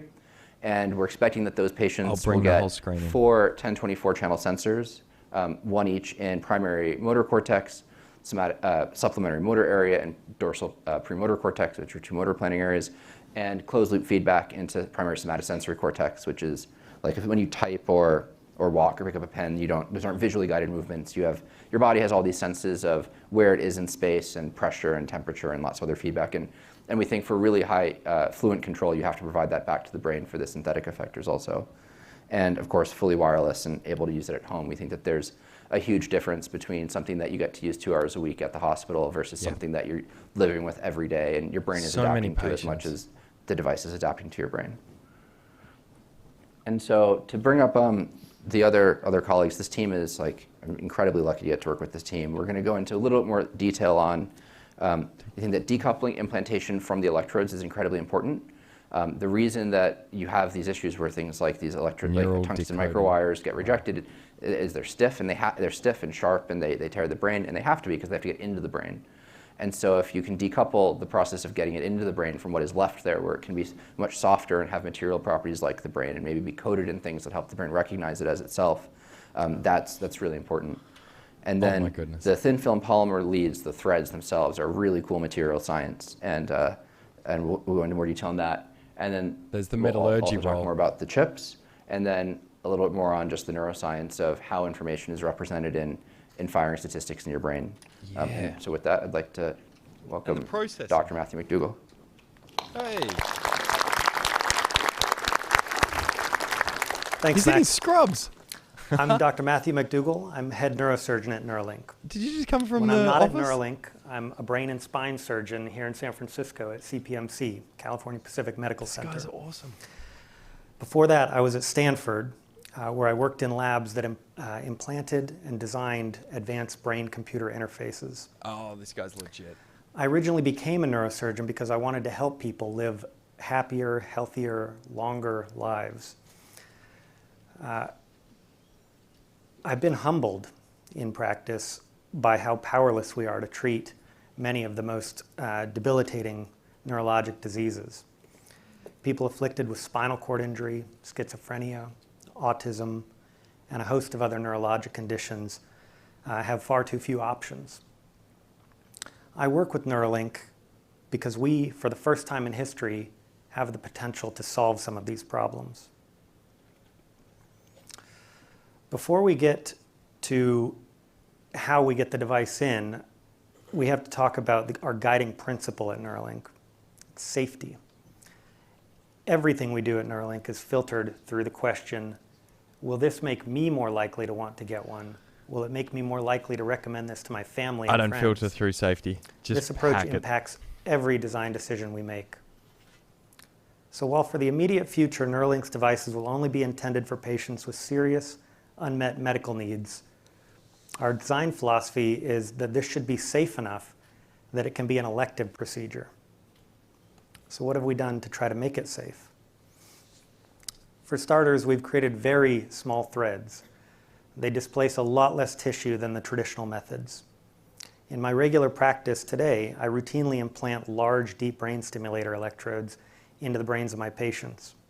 They're big enough to have about a 1 in 100 chance of causing a significant hemorrhage. Oh my goodness. They displace and disrupt enough brain tissue that you can often see neurologic consequences just from placing the wire.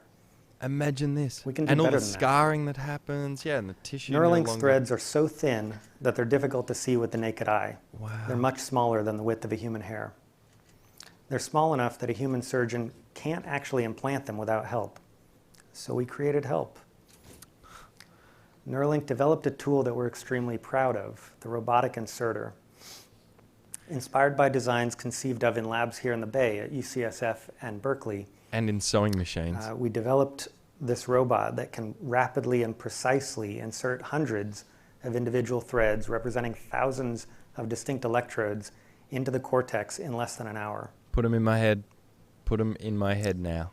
This tool allows a surgeon to aim between the blood vessels that cover the surface of the brain with micron scale precision. Oh, so you don't want... The region of the brain shown in this video represents only a few millimeters of surface of the brain.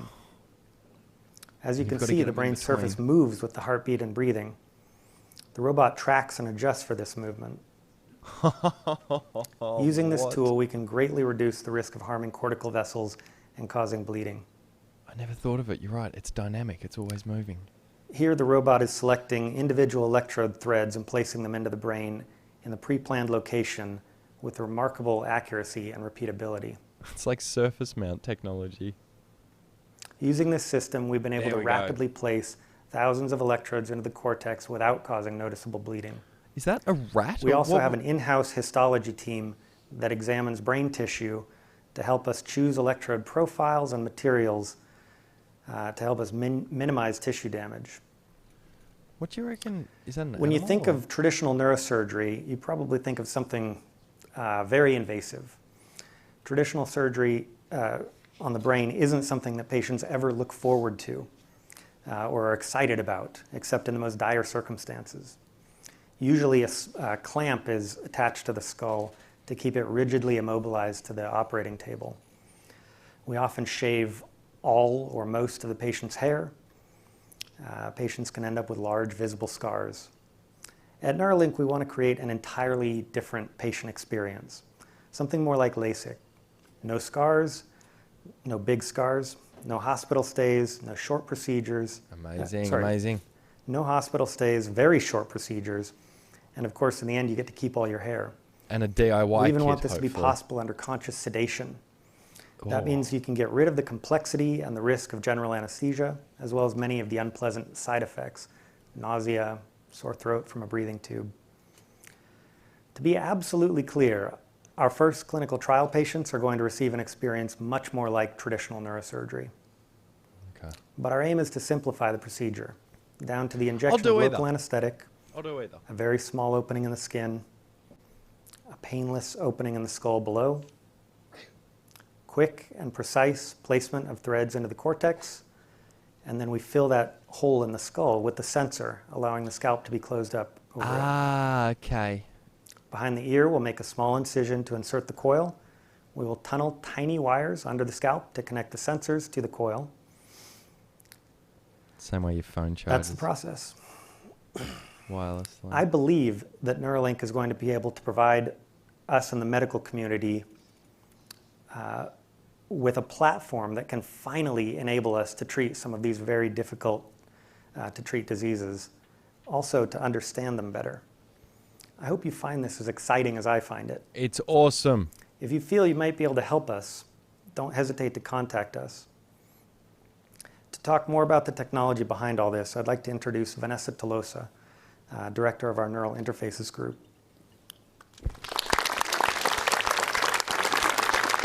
Neural Interfaces group. Hi, I'm Vanessa Tolosa. I lead the Neural Interface group at Neuralink. Our team consists of engineers and material scientists who are responsible for making the probes that get implanted into tissue, Wow. the packaging for the electronics, This is and awesome. integrating these two components together. We also do all the testing and characterization of these parts.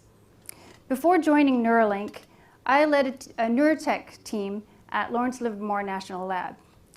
There we worked on a wide range of neuroprosthetic technologies that were used both in the academic and clinical settings. I decided to join Neuralink because I saw an opportunity to take all of this exciting work that we were seeing in neurotech research and actually make them accessible to patients at a much faster time rate than what medical device companies have traditionally been able to do. With that in mind,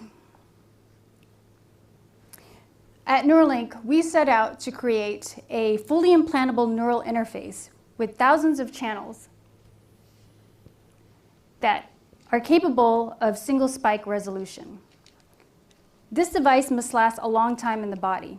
To do this, it must be small, flexible, and made of biocompatible materials that will minimize the brain's immune response. Yeah, you got to worry To about protect the scarring. electronics from the caustic environment of the body, it must have airtight packaging, also known as hermetic packaging. The device must also be able to both record from and stimulate neurons. This is That's so essential exciting. for a highly functioning BMI. Finally, the manufacturing process must be scalable and capable of making micrometer-sized features consistently. Currently, Yeah, there are no QC, my research or commercial devices that meet all of our requirements. No. So we built one Yay. out of microfabricated thin film polymers. Just like in semiconductor chip manufacturing, we use a layer-by-layer process that generally consists of 3 repeating steps. We're either always depositing material, patterning a material through photolithography, or etching away a material. Depending on the complexity of the design, these steps could be repeated over 100 times. And to make things more challenging, we are limited to materials that are safe for the body. Yeah. In our current design, we have a 3-metal layer process that results in a 5-micron thick and 10 to 40 micron wide probe. To give you an idea of how small this is, red blood cells have a diameter of about 8 microns. And an It's average itsy-bitsy. strand of hair is about 100 microns. It's itsy bitsy. That's Yet in the this official. small footprint, we're able to fit our electrodes, our wires, and the insulation for each of those wires. With microfabrication, we can drive features down to the size of an electron beam. So this is great because we want to make our probes as small as possible. Essentially, we want it to be invisible to the brain. But there are other factors that limit the size of our probes. For example, as we make the wires smaller, it increases the resistance of those wires. And as the resistance increases, it makes it more difficult for us to separate our signals from our noise. Similarly, there are other technical challenges and trade-offs that are related to higher channel counts and manufacturing yield, electrode size, and material and tissue safety. At Neuralink, we have an incredible team that's been tackling these challenges and have been able to make high channel count polymer probes. And this image is a silicon wafer that holds 10 of these arrays, these polymer arrays. In this design, each of those arrays has over 3,000 channels. So what that means is in this one wafer, we've manufactured over 30,000 electrodes and over 30,000 insulated wires. This is something that can't be done with the way current medical devices are being made. That'd be tiggly as well. That rainbow effect is caused by the small feature sizes on these devices that are interacting with the nanometer size wavelengths of light that are reflecting off of them. Oh, turn your phone off in the If audience. you were to zoom in on the ends of one of these arrays, you'll see this region where we put all of our electrodes. So each of these vertical filaments that end in a loop is what we refer to as a thread. And each of these threads can be placed independently into the brain using our robot during surgery. This design is called Linear Edge. It's one of over 20 designs that we've made for our R&D work. We've progressively been increasing the number of electrodes per thread without significantly increasing the width of each of these threads at the base. We've been able to do this by adding layers and reducing the sizes of the wires down to as small as 350 nanometers. This is less than the wavelength of visible light.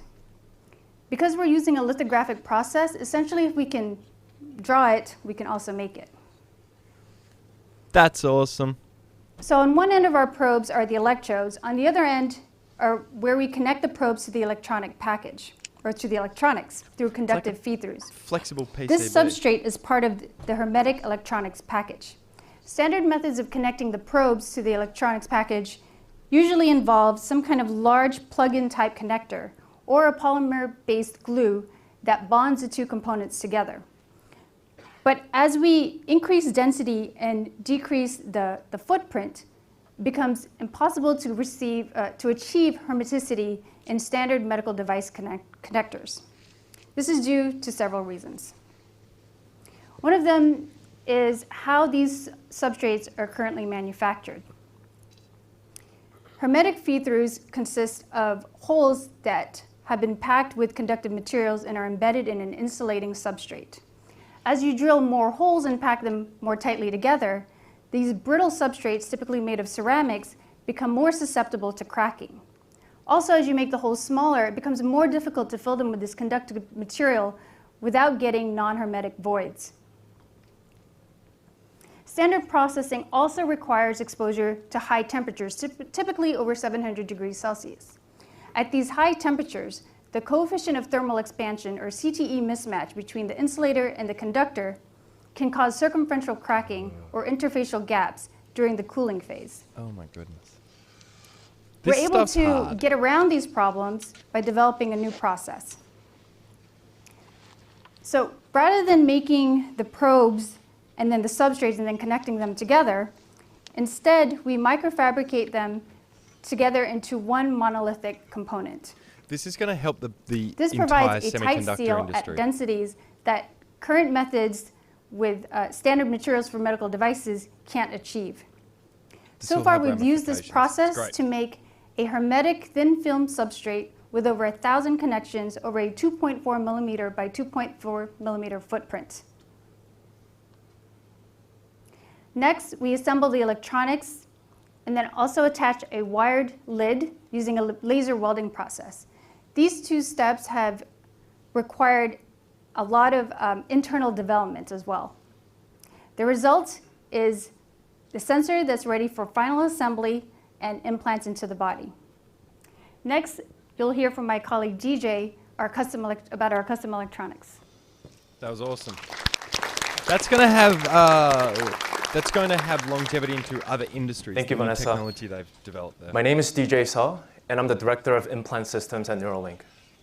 My team focuses on building chips and systems to get neural signals recorded from our electrodes out of the brain, and also to put information into the brain. Before Neuralink, I was at UC Berkeley, where I co-invented NeuralDust, which is a technology to power and communicate with small implantable systems using ultrasound waves. Typical chip lifecycle from design to verification to tape out is approximately 1 to several years. At Neuralink, we had the ability to co-design our chip with the rest of the system, and the tight feedback loop from this organization has enabled our small team of analog and digital chip designers to tape out a new design every 3 months on average. That means over the past 24 months, we've done 8 tape outs in total, Wow. representing 15 different chips that have been designed, fabricated, tested, and used in development. These guys are prototyping. The artwork that you see Hardcore. on the top of the slide is of some of the actual chips that we've made so far. For any custom chips we make, the architecture can vary substantially, but the basic ideas are the same. Neural signals recorded from the electrode typically look like the one on the slide. And in order for us to extract the information that we care about, we need to first amplify, filter, and digitize those neural signals, and use digital logic to process and send out the bits we want for BMI. We also need ways to diagnose any issues with our electrodes and be able to drive stimulation engine to inject charge to the brain when required. Yep. Our latest chip is called N1 System on Chip, and it is physically small, measuring only 20 millimeter squares or 4 by 5 millimeters. It is low power, highly configurable, and it has 1,024 simultaneous record and stimulation capable channels. And it has on-chip spike detection. To dive deeper into N1 SoC, I'd like to highlight 3 key innovations, and they are 1, analog pixel, 2, on-chip spike detection, and 3, stimulation on every channel. Wow. Stimulation on The every first channel is is analog insane. Before we can convert analog neural signals into digital bits, we need to amplify and filter them. And this is where the analog pixel comes in. It's just signal processing. We It's want so to have important. 1 analog pixel per electrode so that we can configure them independently. So in the case of N1 SoC, there are 1,024 analog pixels. Oh my God. Analog pixels also take up a significant portion of the physical space on the chip, and how Yeah. well they work determines both the signal quality and the characteristics of the overall neural interface. This circuit's insane. The goal of analog design is analog pixel design is to make it as small as possible so we can fit more, as low power as possible so we generate less heat and have longer battery runtime, and as low noise as possible so we get the best signals. 1,000 A to D Now, converters. The challenge here is that these goals are at odds with each other. Yeah, it's incredible. For example, How are we you want to gonna do it? achieve lower noise on the amplifier so that more spikes can be detected. Yeah, but you've got more EMI. But as transistors get smaller, it becomes harder to get lower noise while keeping the power the same or less. So, yeah.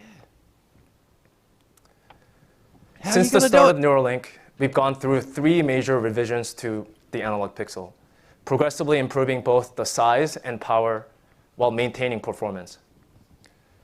Over the past 24 months, we had 7-fold improvements in the size of the analog pixel. Oh, wow. And our latest pixel on the right is at least 5 times smaller than the known state-of-the-art of similar architecture with 1 pixel dedicated per electrode, as published in the academic literature. That's a filter. Second innovation amplifier, is on-chip spike detection. and A to D converter. Once the signals are amplified, they're converted and digitized to zeros and ones by our on-chip analog to digital converters. It's their logo again. As you'll hear in a second, spikes or action potentials shown on this slide are often critical for certain BMI tasks. That's the Currently, inversion there of their are logo. several different methods for detecting spikes, such as thresholding, or more sophisticated methods such as principal component analysis. At Neuralink, one of the robust ways that we came up with is by directly characterizing the shape. And it's worth noting that this is different than template matching in that it gives us more information in a general way. It's your logo. In certain cases, we can actually identify different neurons from the same electrode based on their shapes. What? This is incredible. Yeah. Our analog pixel can capture the entire neural signals sampled at 20,000 samples per second with 10 bits of resolution, resulting in over 200 megabits per second of neural data for each 1,024 channels that we record.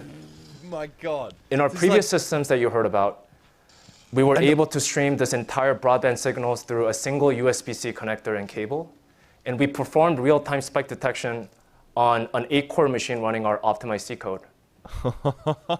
These guys Now, have built a supercomputer. We for wanted to your brain. completely eliminate connectors and cables for N1. So we had to modify our algorithms to fit into the hardware by scaling both, making it both scalable and also low power. And then we were able to also implement this algorithm in our N1 SoC. Our algorithms can compress neural data by more than 200 times, and it only takes 900 nanoseconds to compute, which is faster than the time it takes for the brain to realize it happened. Finally, it was important for us to enable stimulation from every channel that we can record from and make it configurable and high resolution. To make this work, we custom designed stimulation engine for electrical stimulation that can coexist alongside our analog pixels. Our stimulation engine has 0.2 microamp of amplitude resolution and 7.8 microsecond of time resolution. There is a 16:1 ratio of electrode to stimulation engine, so we can't stimulate every channel simultaneously, but we can within each stim pulse, usually in milliseconds, and we can also stimulate any combination of 64 channels at the same time. So in summary, looking through our N1 SoC, it has 1,024 analog pixels that we can record from simultaneously with 7.2 microvolt RMS noise while only consuming 6.6 microwatt of power. It has on-chip analog to digital converters, on-chip spike detection that can compress neural data more than 200 times, and it only takes 900 nanoseconds to compute. Stimulation engine with 0.2 microamp of amplitude and 7.8 microsecond of time resolution. And finally, diagnostics for electrode and impedance measurement. All of these functionalities that I outlined are integrated into a single 4x5 millimeter silicon die. Next, my colleague Flip will tell you more about what can be done with these signals. And for people questioning what's going on, if you want to see the official stream, just go to the official stream. This is a companion. Thanks, DJ. My name is Philip Sabis, and I'm the senior scientist at Neuralink. Before Neuralink, I was at UCSF, where I was a professor of physiology. There, for 16 years, I ran a lab that studied how the brain processes sensory and motor signals. We developed new neurotechnologies, and we studied how to take those tools and use them for neural engineering applications. Today I'm going to tell you about how it is that we can use those amazing devices that Vanessa and DJ just told you about to communicate with the brain. Now specifically, I want to tell you about two things. First, I want to show you that the work that we're doing doesn't come out of thin air. We're building on over a century of neuroscience research and decades of neural engineering research. These provide a solid foundation for the sorts of things that we're talking about. Second, I want to show you why we believe that even more advanced applications are possible with more advanced devices. Now, when Elon contacted me over 2.5 years ago now and told me about his vision for the company, I knew that I wanted to join for these two reasons. Because I knew that the technology was at a point where with the right team and the right vision and a long-term vision, we could do the sorts of things that we're talking about. And I knew that with that team, we could do things that no one had even dreamed about yet. Okay. So the first thing I want to show you is a video. Many of you who are seeing this have seen videos like this before, so you know what it is.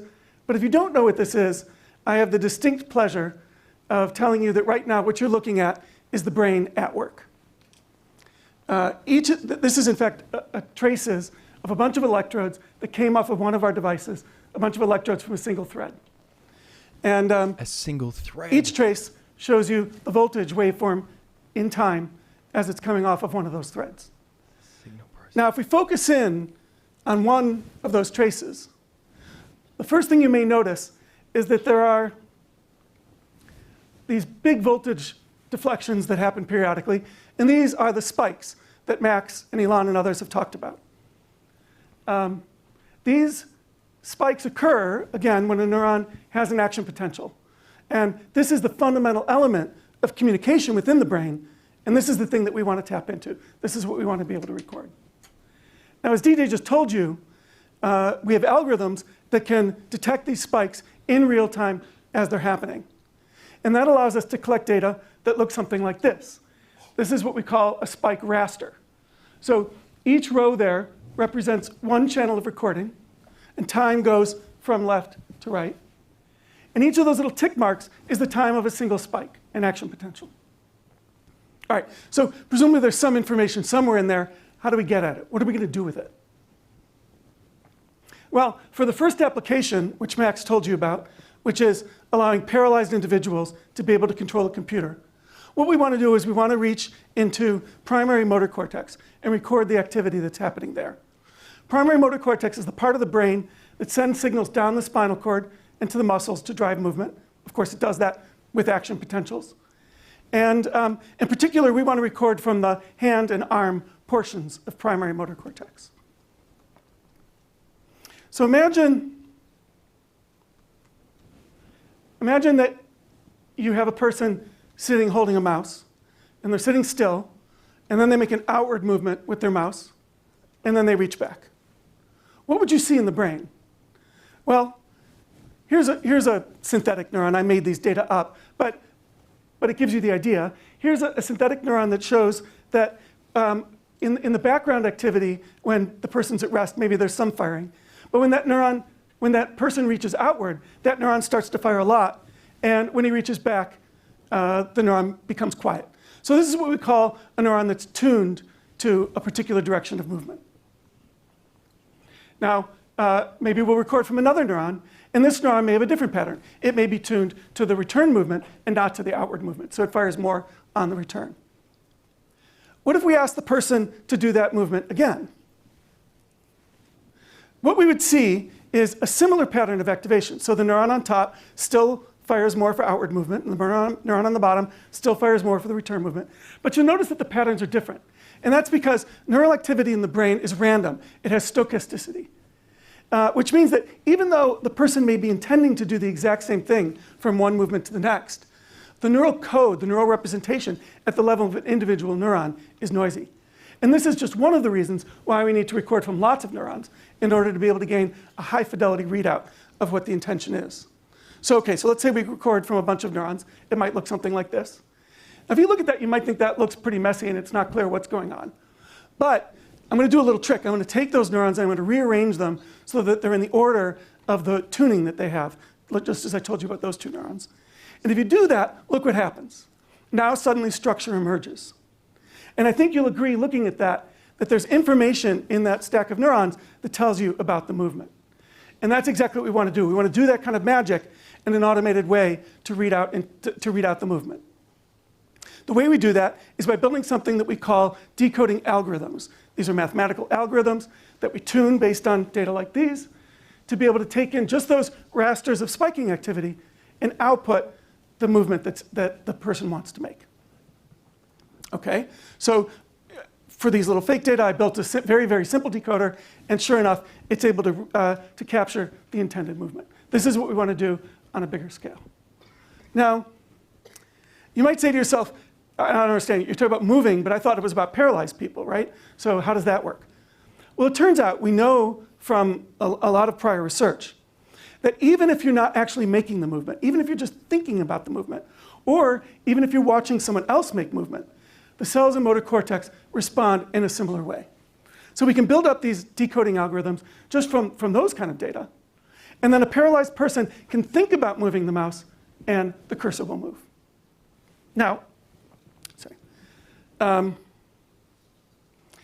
this kind of decoding has been done in a fair number of academic labs, including my own before I came here, and in humans in academic studies. What we want, what Neuralink's goal, though, is to be able to do this with a clinical device that people can take home and use on their own, and that has orders of magnitude more channels, orders of magnitude more neurons that we're recording from. With that, we think that people will be able to get naturalistic control over their computers, not just a mouse, but also a keyboard, game controllers, and potentially other devices. That's what we're trying to do. Yes. Now, I've told you about the arm and hand area of motor cortex, but the devices that we're talking about, because of their high bandwidth and the ability to tailor the location of each individual electrode to a person's individualized cortical anatomy, we should be able to reach anywhere in motor cortex. So, for example, there are areas at the base of motor cortex that are responsible for driving activation of the speech articulators. There was a recent lovely study from UCSF that showed that from activity like that, you can actually decode speech. So you can decode the movement of the articulators, and from that, you can create synthetic speech. So potentially, with a device like this, you could restore speech to a paralyzed person who's no longer able to talk. But there's no reason in principle that we can't reach all of motor cortex. And that would give us access to any movement that a person thinks about, any movement at all. A person could imagine running or dancing or even kung fu, and we would be able to decode that signal. So that could give a paralyzed person the ability to control, say, for example, a 3D avatar that they could use for online gaming or sports. It could allow them to control a wide range of assistive robotic devices. And ultimately, if and when the technology for spinal cord, nerve, or muscle stimulation gets far enough, ultimately, it could be used to restore that individual's control of their own body. Incredible. That's incredible. Okay.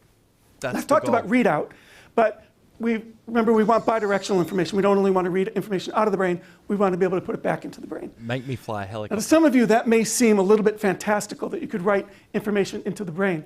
But actually, the basic building blocks of that technology are already there. This is the same image that you saw before of an electrode next to a cell. It turns out if you pass a tiny amount of current through that electrode, what happens is that you activate cells nearby. You cause them to fire an action potential, one or many. And that is the technology that is already being used widely outside the brain, say, for example, for cochlear implants, which have been used for decades to restore hearing to the deaf, and more recently in the eye to restore vision to the blind in a fairly rudimentary way, as I'll tell you more later. But in addition, you can use the same technology in the brain. For example, to restore the sense of touch or to restore vision. And I'm going to tell you very briefly about those two applications. So let's start with the sense of touch. Consider this little bit of tissue of brain that I've just highlighted here that's at the border between motor and somatosensory cortex. So if we blow that up, what you can see is that somatosensory cortex has a very special property. It has what we refer to as a spatial map.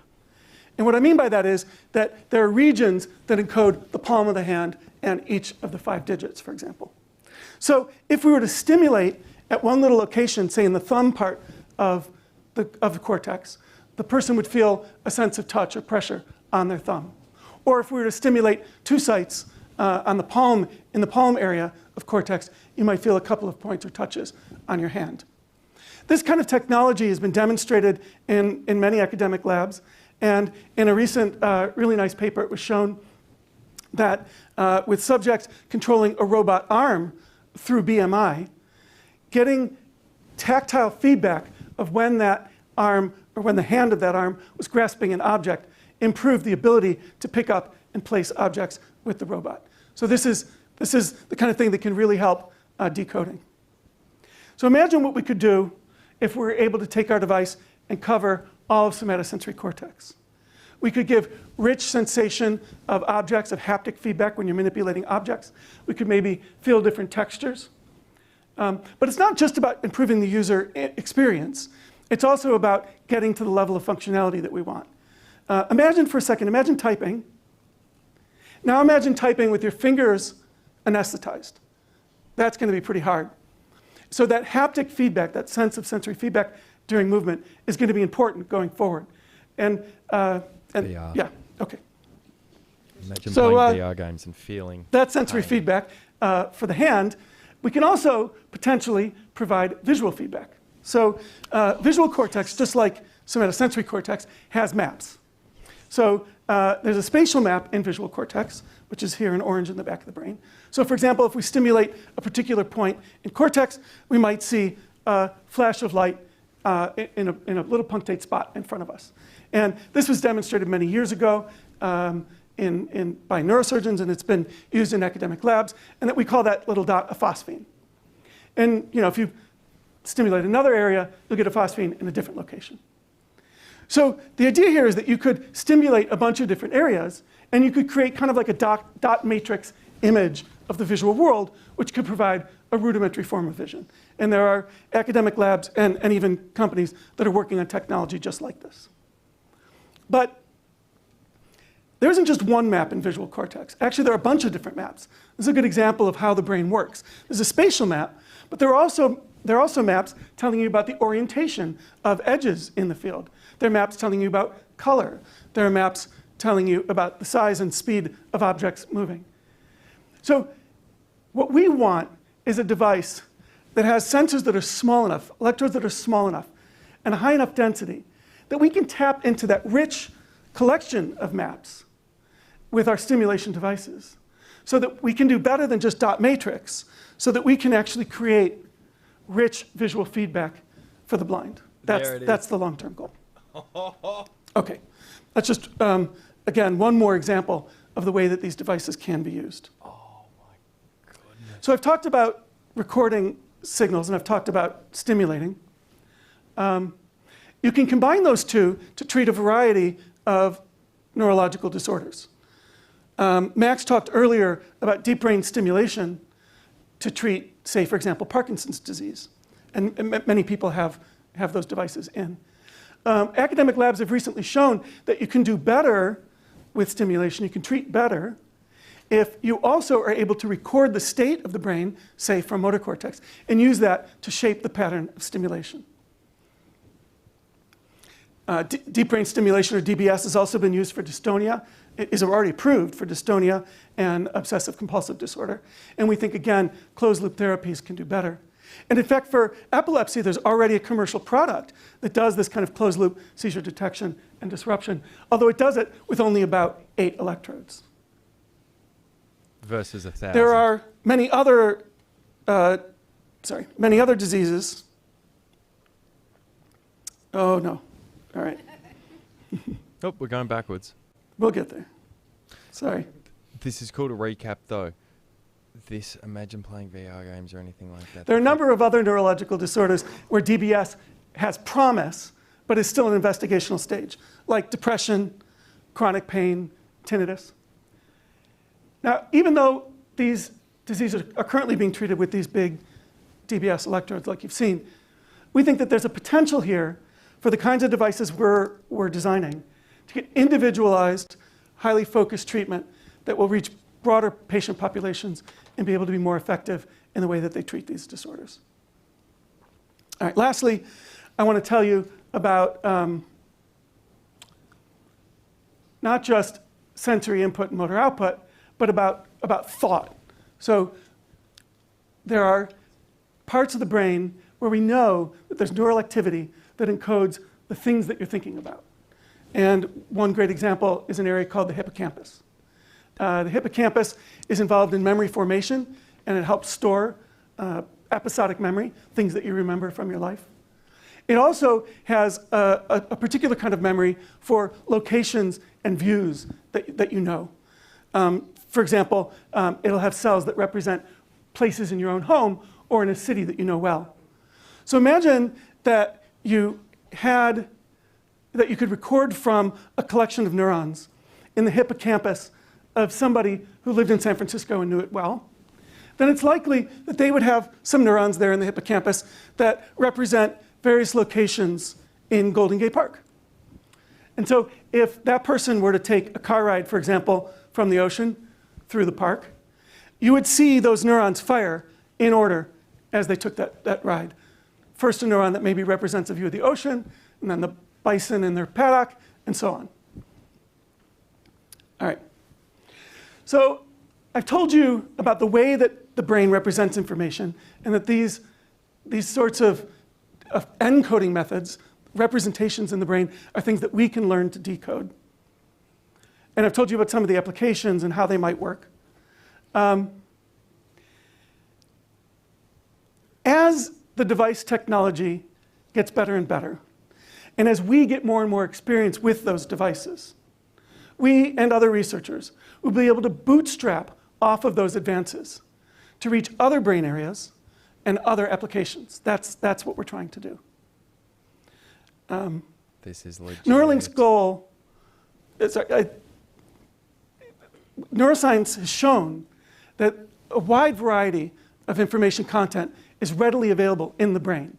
We know, for example, that there are signals that encode speech and language.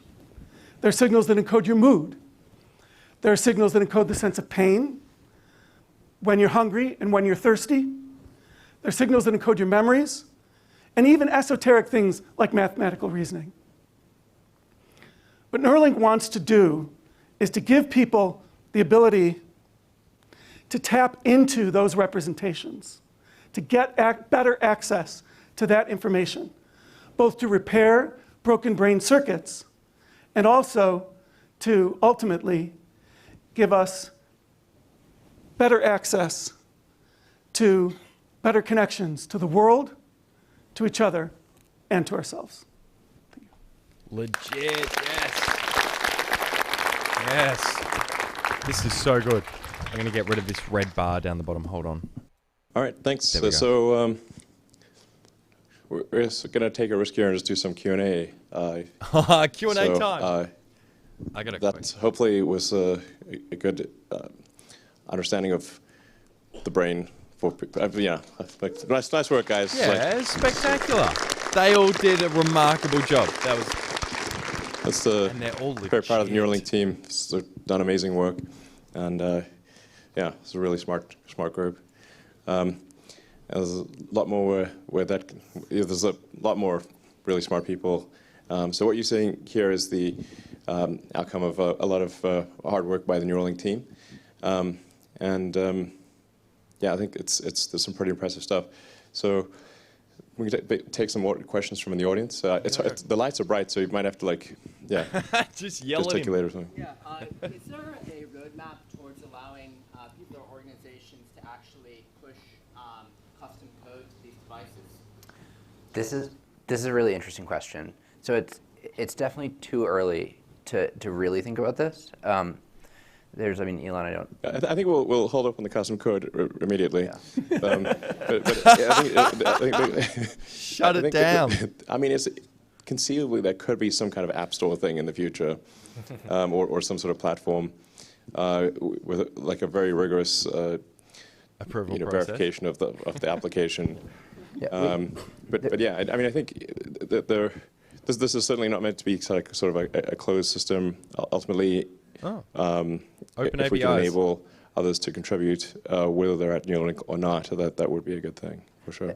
And just to add one more thing to this, we've had some discussions like it might be that if you want to build an app or a business on top of like a brain-enabled API, then your business model can't be advertising, for example. Well, that's like it's very important to us that You'll this never is escape like those ads. that this turns out well for everyone, and so there's thinking like that going on. Yeah. Sure. Does the brain's neuroplasticity make this harder or easier for you guys? Like, are you trying to interpret a continually moving target, or is there a chance for a symbiosis once the brain realizes what's happening to it? Yeah, there's no doubt that plasticity will make things. So the question was whether neuroplasticity will help or hurt our effort. And I think there's no doubt that it will help. First of all, there's just the fact that you have to learn how to use these devices. But for example, in work that we did in my lab earlier, we showed that you can write in information that isn't perfect. It doesn't get that map perfect. Or even it can be somewhat quite different from the map. But ultimately, you can learn to use that through plasticity. And there's going to be a lot of learning required, and the ability of the brain to adapt to new information, and in particular, the ability of the brain to take information that comes from multiple sources and merge it in an effective way is, I think, the kind of thing that really will facilitate complex new tasks with these devices. I mean, it stands to reason that the neurons are responding to electrical pulses. So the electrode is providing electrical pulses, to the neuron, an electrical pulse is a neuron. It just thinks it's a neuron, and it's going to, for sure, adapt dynamically because it just sees electrical pulses and it's going to respond to those. Wow. Yeah. That's a computer. There's no advertising. I mean, I'll get Jesus. away from advertising. Yeah. I mean, you'd have really no escape. We cannot do that. That would be an ethical barrier.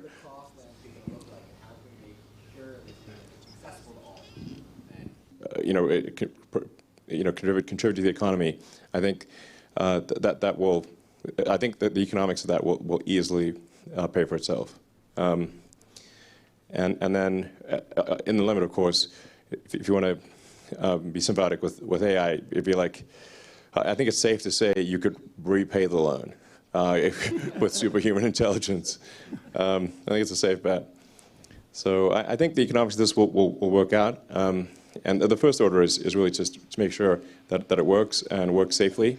And then I think it'll really be the option of the person.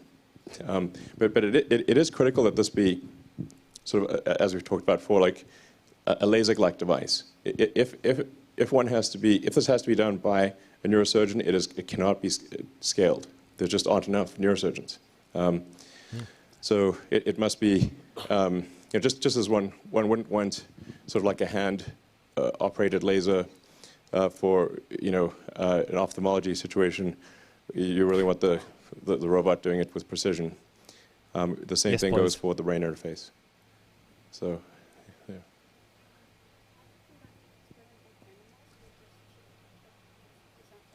Well, that question's hard to hear.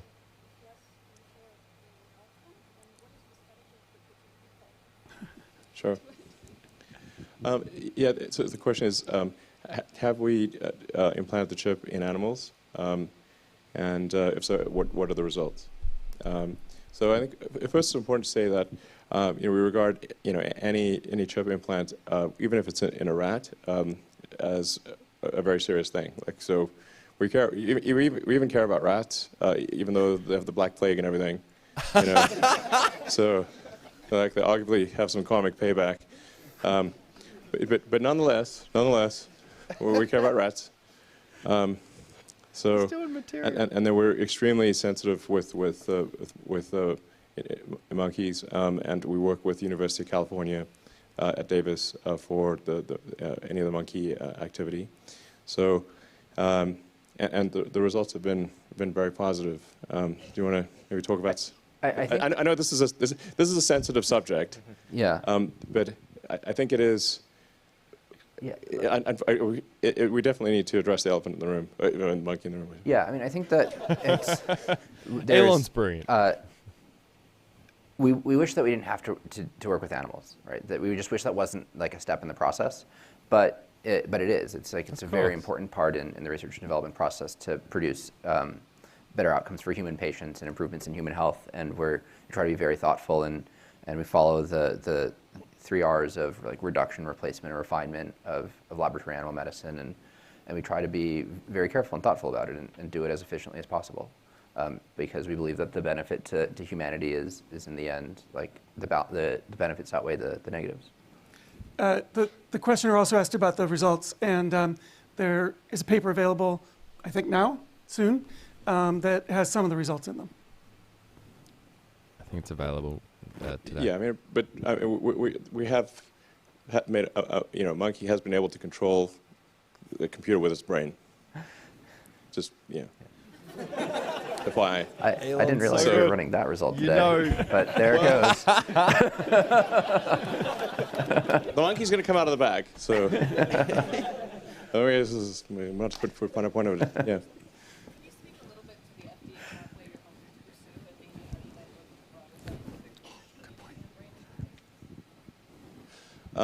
So can we speak about the FDA path that we want to pursue and how we might work with the scientific community? You guys want to talk about it? Yeah, sure. Well, why don't we start with FDA? Well, I was also going to say, like, we're under no illusion that we think we can do all of the science required for this ourselves. Like, there's an immense amount of neuroscience to be done with these devices, and there's a huge amount that we have to learn about the brain, and that's going to be a much larger thing than just Neuralink. And we want to get these tools into the hands, eventually at the right time. I think that we're still a very small company just focused on getting our first patients, and we have to be laser focused on that. But we want this to be a thing that is much larger. Like, we want this to be a field, right? We want this to really fuel advancement of the field. Because the most important thing is not that like Neuralink is this like one specific place, but that it advances all of us. And for the FDA, there's a pathway. We're pursuing an early feasibility study, IDE, and there's the FDA actually put out draft guidance in February that's very specific to the type of thing we're doing, and it's pretty prescriptive. It's a checklist of what they want to see, and there's a lot in it. You have to show that it's going to be expected to be safe and biocompatible and stable, but you work through that and you give them the documentation. But I mean, people in academia right now are quite constrained in working with the Utah arrays. That's the most advanced thing in academia, and our system is at least 100, arguably 1,000 times, well, on the order of 100, I suppose, relative to the potential of the Utah array, 2 orders of magnitude improvement at the experimental level. So I think it probably would make sense for us to make more of the robots and provide the chips to academia to further the science. Sure. Sorry. Okay. It's hard for me to see. So you've obviously been working under the radar for quite some time, and you've made significant advances. Now that you're public and very obviously recruiting today, and I would assume looking for additional academic partnerships to sort of accelerate your development. What is the best way for academics to get in touch with you and start to create these new collaborations and advance mutually on the side of academia and the side of Neuralink? Sure. What is Open the best way source for academics to get in touch with us to collaborate on furthering the field and At N1. yeah.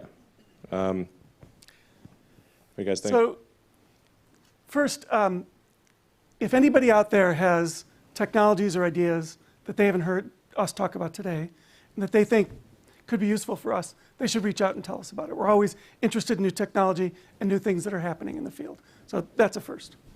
As far as getting the academic community access to data, for example, this is something that we are committed to doing. The details of the pathway on that aren't fully worked out. There are a number of options.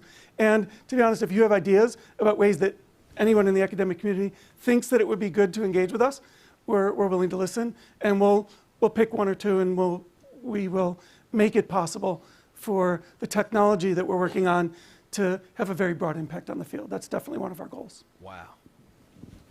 Yeah, I mean, the things that sort of really drive the technology are, advancing the chip design, the software on chip and for interpretation of the results, material science especially for the coatings of the electrodes, like how do you have a long life electrode, is quite a difficult thing to get that coating, get the materials right, and then the application of the materials for the something that you want to be, because you want these electrodes to last for many decades in the brain, but this is quite a difficult environment.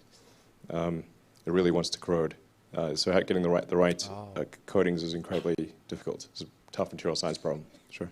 On that note, push quite a bit on material science and packaging. Do you guys have a sense of, only been doing it for 2 years and things are changing, but do you have a sense of the longevity? Is it outperforming, or do you consider it a solved problem compared to rigid Utah arrays? Right. Do we consider the longevity a solved problem? Definitely not. So I think the longevity is one of the key questions, and it's difficult to say, like, until you actually have it implanted, how long does it last? And then if it does start failing, does it fail in a benign way or in a bad way?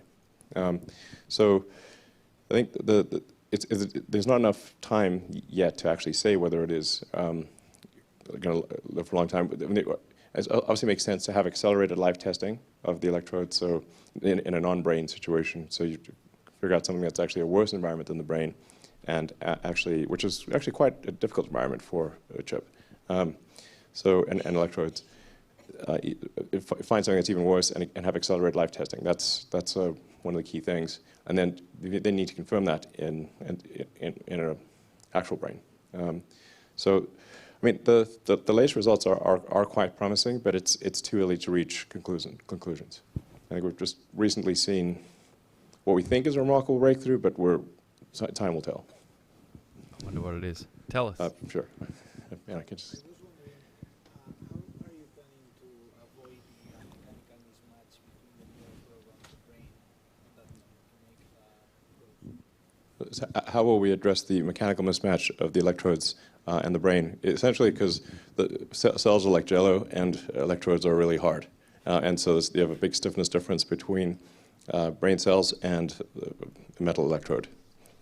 Yeah, do you want to? That's a question. I'm on. Yeah, I mean, that's part of the reason, one of the reasons why we went towards flexible materials. Like, there are a lot of different kinds of probes out there right now, if you look it up, and that's the main purpose of going flexible, and also going smaller. So, as I said, that we're really trying to make it as invisible to the brain as possible. And then on top of that, as was mentioned, coatings. So all of those combined, we're hoping to significantly decrease that immune response. But essentially, if you have something with high modulus and something with low modulus, but if you make the high modulus thing very thin, it becomes quite flexible. Yeah. Moment of inertia. So I'll try to answer a question at the back there. It's hard for me to see behind the camera. Yeah. So recent research from Dr. Yosher down at Baylor has shown that a temporal delay in generated cost range is necessary for the patient to perceive the recent image. So start drawing the letter across the visual cortex. Have you found similar things in motor cortex and sensory cortex in the recordings that you've been doing? So I think if summarize the question, like essentially, do we look at like higher order feedback where it's sort of at the maybe whole limb level or combination of limbs or a whole word or letter as opposed to an individual phosphene or something like that? Okay. Yeah, I think that, of course, that's a stimulation result, not a recording result. And it may have something to do with the kind of low resolution of the stimulus, that the psychophysics of that, it's hard to perceive it as a complete letter, but you get filling in of motion that helps you perceive the object. That's kind of sort of my thinking of what's going on. And so, I think these are the kinds of questions that honestly we haven't yet addressed. When I talked about visual stimulation and the kind of rich visual stimulation that we want to, just to be clear, that was aspirational. And so, come back and ask us in a little bit, and I'll answer. Yeah, but I mean, there are, as is the early days.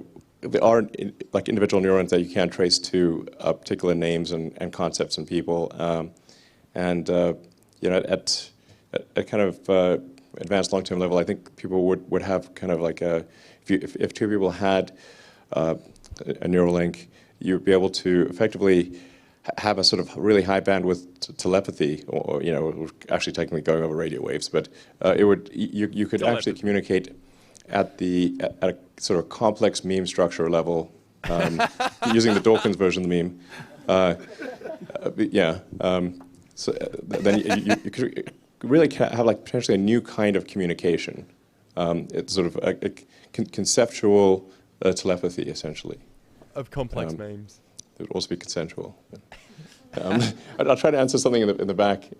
Yeah, I can hardly see you, but anyone in the back there, basically. If you talk. Yeah, firstly, I'd like to congratulate you guys on the technology that you've created, all the accomplishments.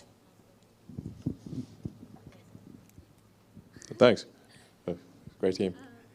So, I apologize for keeping this out of perspective, atmosphere, but I was really thoughtful about. I'd like to know, essentially, the implications of Neuralink is to solve a lot of the problems that humans face on a day-to-day basis in a Parkinson's. 7 to 10 million people worldwide face it. I don't know. So, I understand that, humans under these difficult circumstances, we find great meaning, and find meaning in life. And I wanted to know if Neuralink, if their ultimate goal is to eliminate suffering. If so, if we're given the tools to accurately understand the trials that we're faced with, how are we able to find meaning in life? I have like a crude. Yeah. Oh, okay. What's your answer to what do you think we should do? I mean, we're open to ideas here. The overarching objective is to make the future better, aspirationally, and to hopefully not pave the road to hell with good intentions. Whereas I think the road to hell is mostly paved with bad intentions, though. I mean, my answer is very, very, very crude. Okay. But essentially, this technology has never been, has never surfaced the face of the earth, so that right now it's like looking into a completely pitch black room and asking what voice can we possibly think right now. So it's very abstract, but I wanted to know what your. It's a big question. Yeah, I think it's it's a big philosophical question. Yeah. What will? It's hard to say what the future will be with something like this brain-machine interface. I doubt that we would be able to eliminate all suffering, and it actually may be ultimately oddly dystopian if we do eliminate all suffering.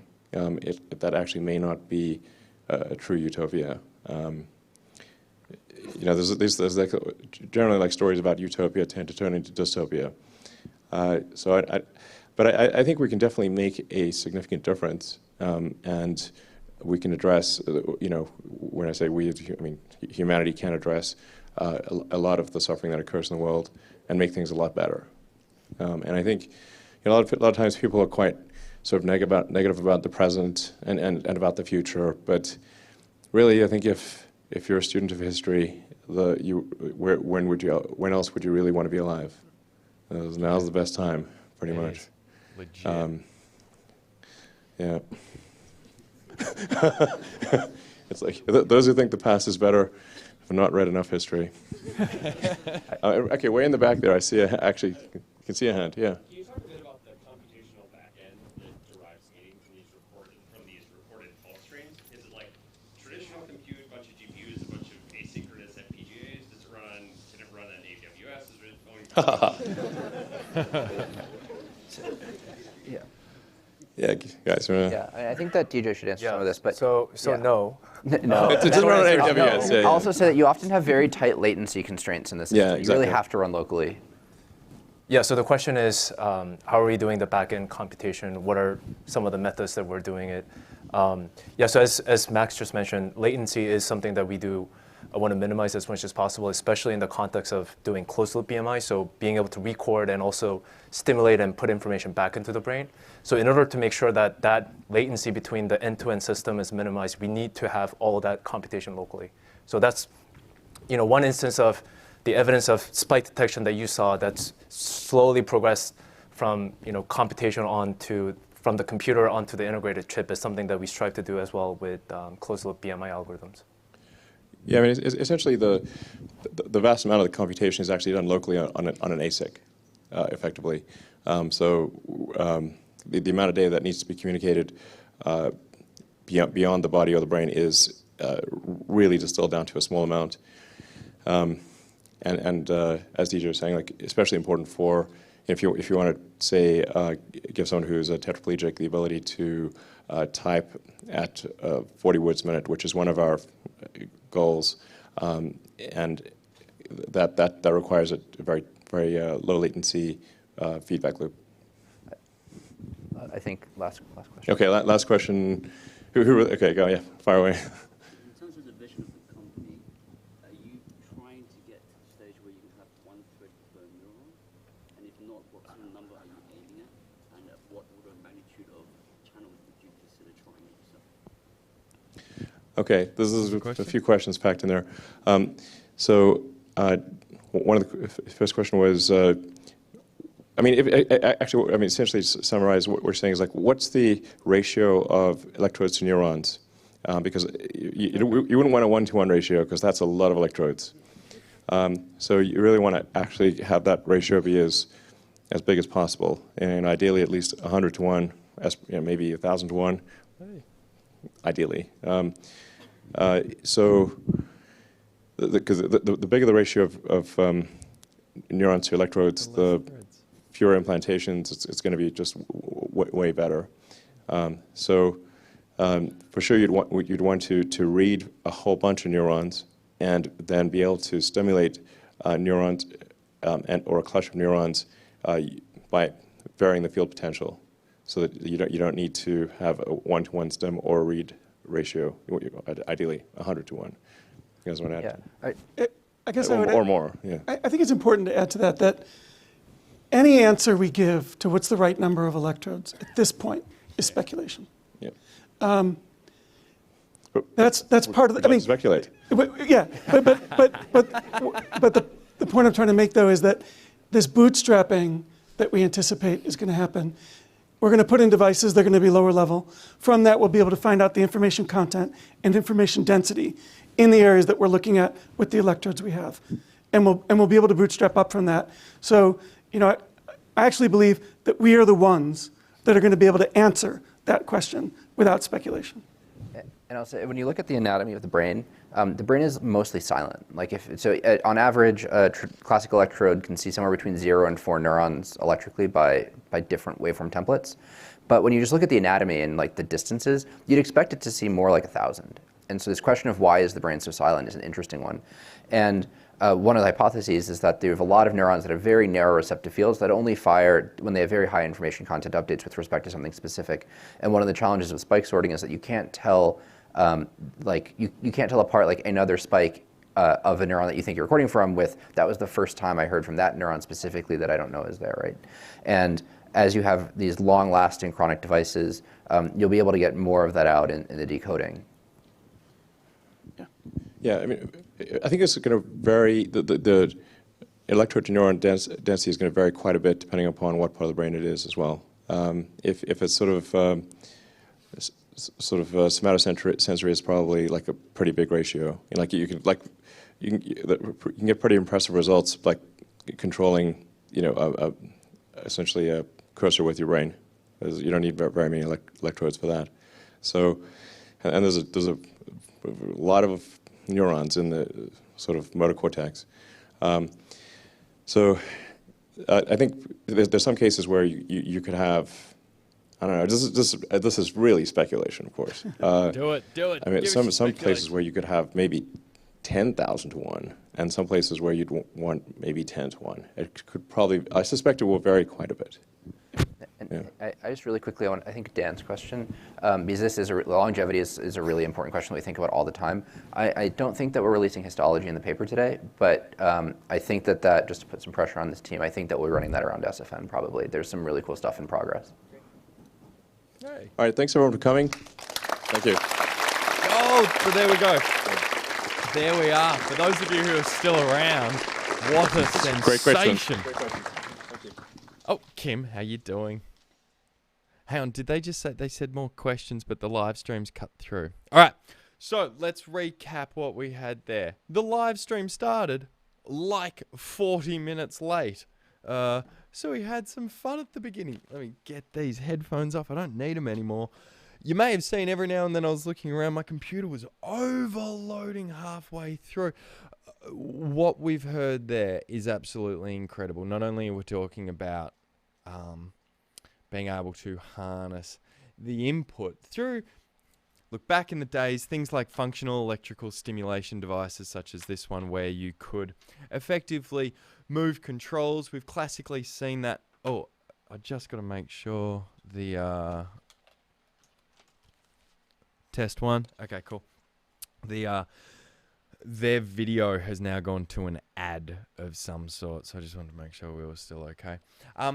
Functional electrical stimulation on the surface. Stroke patients use it a lot when they're learning to walk. They have a problem called dead foot, which is when you gait, the foot drags along the ground. A solution to that has been to electrically stimulate the front of the foot, kick up the stimulate the front of the shin, kicks up the foot so that when you gait, your foot lifts up. So functional electrical stimulation has been around for a while, but what they're talking about now is taking think of it as like long pieces of spaghetti. You take spaghetti, you put it in the brain, and not only are you listening to signals, which we saw so much around signal processing, they are literally inventing new ways of doing signal processing.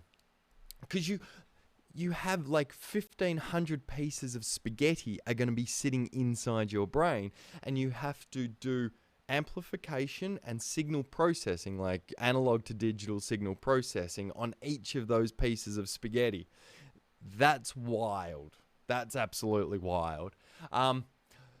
So not only did we see incredible advancements in terms of gathering data, but when you started to hear about that piece that they can stimulate a part of the brain, I forget which part it was, I think at the hippocampus or around there, where you could start to feel, stimulate there, you'll feel it on your hand, stimulate there, you'll feel it in your finger. That's force feedback in terms of like when you're playing a video game and the steering wheel forces back. Imagine having that, but your body is actually feeling that stimulation. And then taking it a step further, once you start stimulating the areas of the brain that can perceive vision, hot damn, I'm going to watch Back to the Future without turning on a TV. I'm not even going to need to have my eyes open because it's just going to be injected into the back of my brain. This is absolutely spectacular stuff. I mean, what we're seeing here has been missing, and here's why I think it is a core difference from what's going on. when I designed this device which makes you play the piano, for those of you who are at the beginning of the stream, you heard about this, but let me know what I'm talking about. This device here, you strap into your hand, it stimulates parts of your arm to make you play the piano. I don't know how to play the piano, but I wanted to play the piano. This thing can make me play 3 songs. It does functional stimulation on the skin. We're talking about not needing that and having it injected into the back of the, like directly into, say, your motor cortex or your hippocampus. That ability has been blocked by the medical industry for so long. And I mean from FDA approvals, from simple abilities of academia allowance. What I think's happening here is the same thing that we saw at Tesla and at SpaceX. A progression of technologies on the absolute thought of just do it, just do it, just do it, just do it, just do it. You'll get to it, you'll get to it, you'll make it better, you'll make it better. Imagine if we left driverless cars up to Ford without the competition of SpaceX and without the competition of all of the other Chinese, German companies that are doing it. There's a lethargicness, and the medical industry has had a lethargicness for many, many years. For good reason in most part, but certain things like this device here, this functional electrical stimulation device, it's a TENS device from the circuit board design looked like it was from about 1990. The progression takes so long. We needed Neuralink to come along to smash down the walls and look at it as a regular tech company. They've done 8 prototype developments of their PCBs or their entire just circuitry layout. They're creating their own silicon. They're creating their spaghetti. I saw someone in the Adam War seems to be a big fan of the spaghetti reference. So look, I for one, I had my tin hat on at the beginning, as we all did, because we were worried that, remember, the stream took like 40 minutes to actually kick in. We all thought that the robots had taken over, and so you had to put your spaghetti, you had to put your tinfoil hats on, but it turns out it's all okay, and this process is going to be like LASIK. I think it's been incredible. What do we got here? This argument is all academic for now. Very good point. It'll be years at least before it's even available for the GP. Very good point. But it'll end up creating a bigger gap between the haves and have-nots. Good point. Most won't be able to afford it. Absolutely good point. I agree with all of it. For me, none of that is reason to not do it. Which I don't think was your point. I don't think you were saying that we shouldn't do it. But I think you're completely right. I think, yeah, it's going to be years. What we needed was it to begin. That's the most important thing here. The fact that it's being done. And the reason I say that is the work done by the traditional medical and pharmaceutical companies is absolutely lethargic. Now, I'm not saying that they're not doing hard and great work. I mean lethargic from the point of view of the process takes a long time, the approvals takes a long time, the output takes a long time. The reason I'm so excited about Neuralink having this opportunity is they are running at a speed that I don't think the medical industry on general runs at. It'll be like LASIK. Imagine that. Imagine, I need LASIK. I've got, whether you can say, I wear contacts. I'm sick of them. What about malware? Did you see the classic one? I don't know who was in that audience, but there was too many questions about advertising. It was like, all right, Saatchi and Saatchi, get out of the room. How did you sneak in? Well, they probably had their hats. They were like, we're coming in. And let me know, how many of you made your foil hats throughout that presentation? I hope you did. Where's my other one? I've got it. You've got yours? What level are you up to in Mario Brothers, by the way? You're not still doing the same. Oh my goodness, we're stuck. We're playing Super Mario World at the moment. We're stuck at one of the castles. Whose castle is it? It's really tricky. Anyway, foil hat brigade. I hope you got your foil hats. Look, this was great fun. This was really, really, really incredible. The parts that excite me the most, as I said, I've come about this from a hacker point of view, and what I discovered, I took this device to CES. It's literally 3D printed, yo. It had an iPhone would sit here, and you would control it, and the stimulation would occur down your arm and you could play the piano. What I discovered in my very, very elemental process was an absolute inability to take product to market.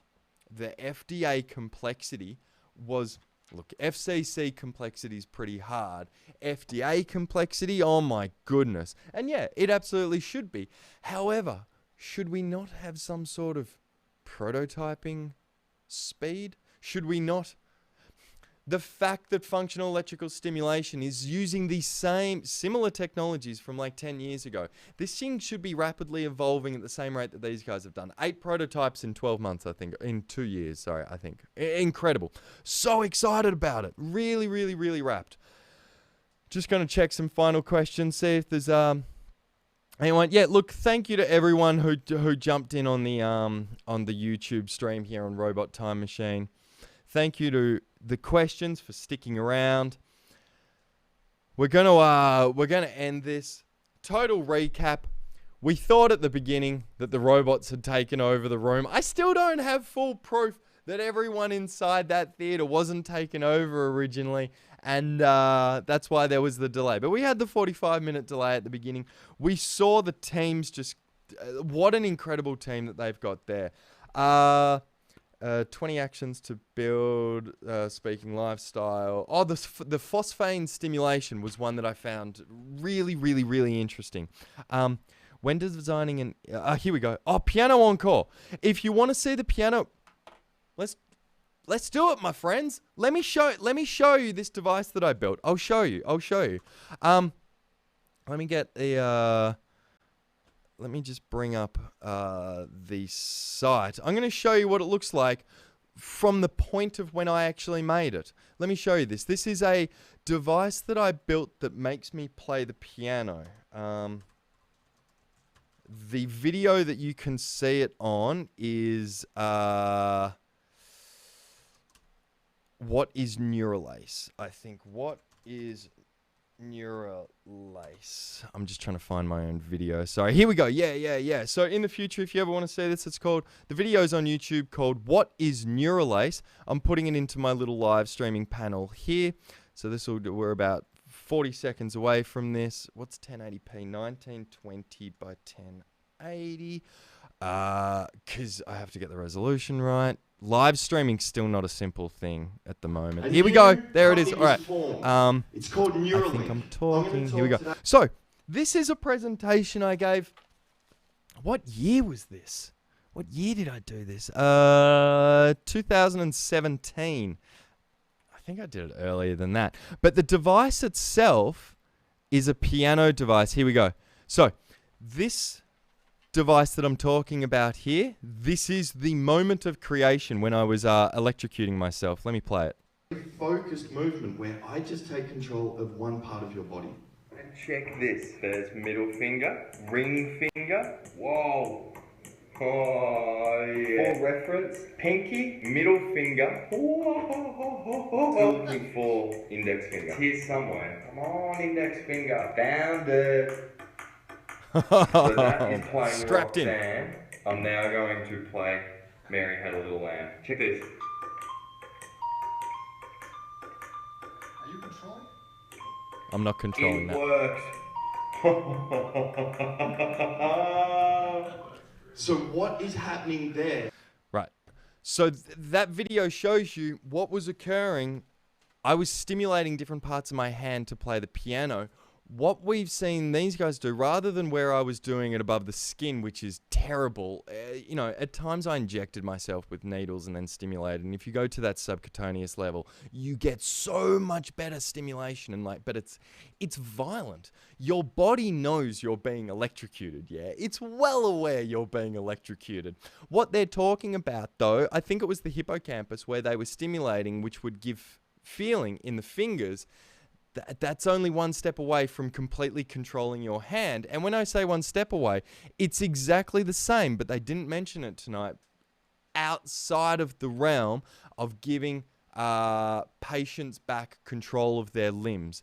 It is the same stimulation to control someone who's lost control of their limbs as to control someone who has control of their limbs. You're going to the point of control. You're absolutely taking control. Imagine your body's the car, right? What they're doing is grabbing the steering wheel and the pedals, and they're controlling it. Doesn't matter whether you've got your eyes shut or not or anything. That's exactly what's going on. It's so exciting. It's so exciting. All right. Will this solve a... Good. I'm glad that question came through. I'm going to say yes. No, well, do you know what? Here, look, it's actually a really interesting question. Because... and look, I'm going to talk about this quite medically. I'm not trying to be lewd in any way. I actually think it is an interesting question. What could you control erectile dysfunction? I know you're doing it as a gag, but I think it's actually... my thinkings around it are that erectile... or the function of it is not actually a function of muscle stimulation. It's a function of blood flow through muscles. I think that is a different that is a different function rather than stimulating neurons to control. This is an interesting one.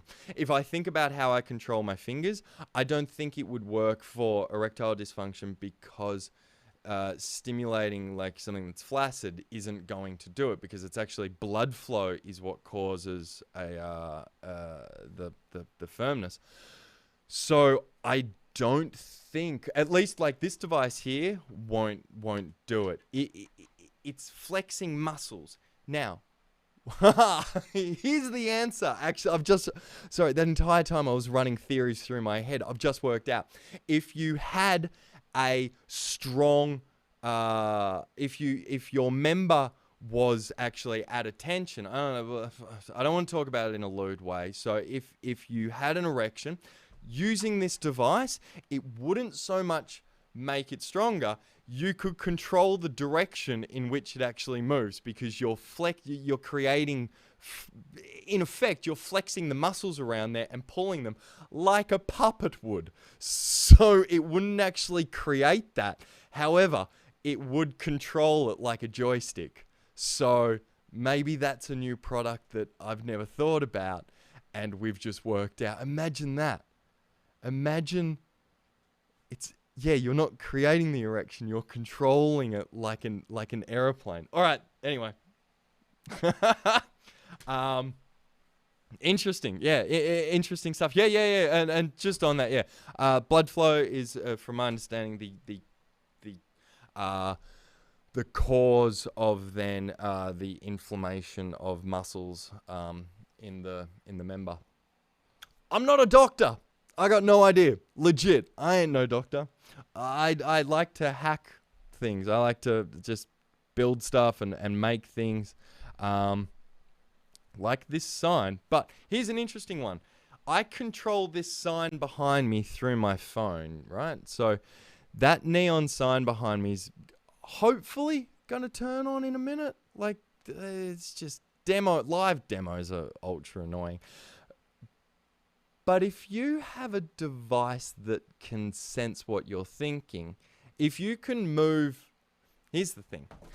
They're going to start by training you to control your iPhone. That will then move into controlling a mouse in a 2D landscape like X and Y, which will move to controlling a keyboard. So when you think about it, probably the first step is answering, like just firing off a series of neurons that get recognized, which then presses a simple button. So a button will appear on your iPhone that says yes. You then think yes, bang, it's done. You move to the mouse. Mouse is X and Y coordinates that also have potentially velocity to it. So I want to move here at this rate or move at that speed. Then a keyboard, 26 letters plus another however many auxiliary ones. You're talking like 50 buttons on a keyboard, whatever, your classic keyboard, 50 different points of control.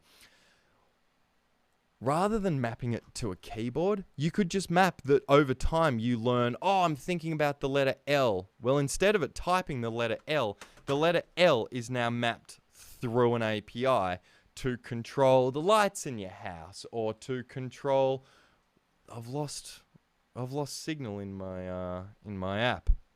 How disappointing. To control things, and I think that's where it goes. We heard a very advanced and clearly pushed through a ethical committee conversation occur tonight, which I think is the right thing, because you don't want to freak out the public. If you read below the lines, or if you extrapolate the potentials that we just saw, the potential to do what they're talking about, go 3-4 steps, go 7-8 versions down the line. Oh man, we got some fun coming ahead. Also, I do want to say, like, hello to everyone. I'm seeing Bobby, Jonathan, McKay. Thank you for subscribing. Like, it's really kind of you. I'm glad you've enjoyed this. I think we video in a video.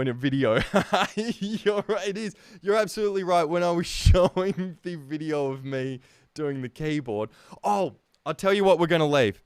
We're gonna leave on one of my favorite videos. I was talking about it before. A video of when I had Nolan Bushnell, the inventor of Atari, on a live late night talk show that I used to host called The Tomorrow Show. And we basically did an experiment on him. I'm really excited to show you this. Stick around for a few minutes. I'm just going to get it was called Brain Pong. Brain Pong. So this guy, Nolan Bushnell, literally invented Atari. He created Atari. The man invented Pong, right? What have you done? I've done nothing. I've done absolutely nothing. This guy invented Pong. It's incredible. 1920 by 1080. Okay, here we go. This is... The reason I'm going to play you this video is I want you to think about the potentials of what we saw tonight, and think like, what I did with this device came from Backyard Brains. Greg Gage, fantastic guy. Check out his TED Talk. This is like DIY neuroscience, the stuff that we're playing with here.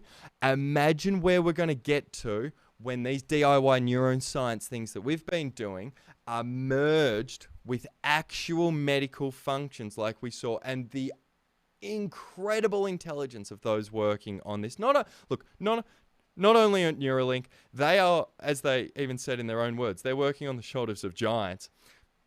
I think we're in for some fun, but let's check this out. I'm here with Nolan Bushnell, the founder of Atari and Chuck E. Cheese. And today, we're going to play a little thing called Neuroscience Pong. Fantastic. How this works is I'm going to strap a couple of electrodes to Nolan's arm. We are going to listen to the brain signals sent from Nolan's motor cortex down to his arm when he flexes. We're going to copy those signals and inject them into my arm. So when he moves his arm, it's actually going to move mine. He's going to control me as I control Pong. There's something sketchy about that. So I love Nolan. Flex up. Flex, and we need you to go right. Yeah,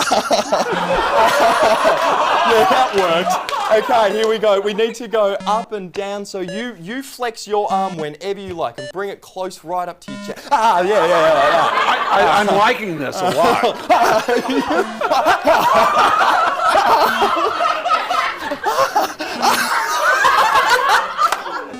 So that basically just went on for like the next 5 minutes of me being electrocuted once Nolan had worked out that he... But what we were doing there, we were doing a simple one. We were listening to the electrical signals from his motor cortex, the electrical discharge, and then putting it in my arm using the ulnar nerve here. Now the ulnar nerve stimulates through functional electrical stimulation, but above the skin.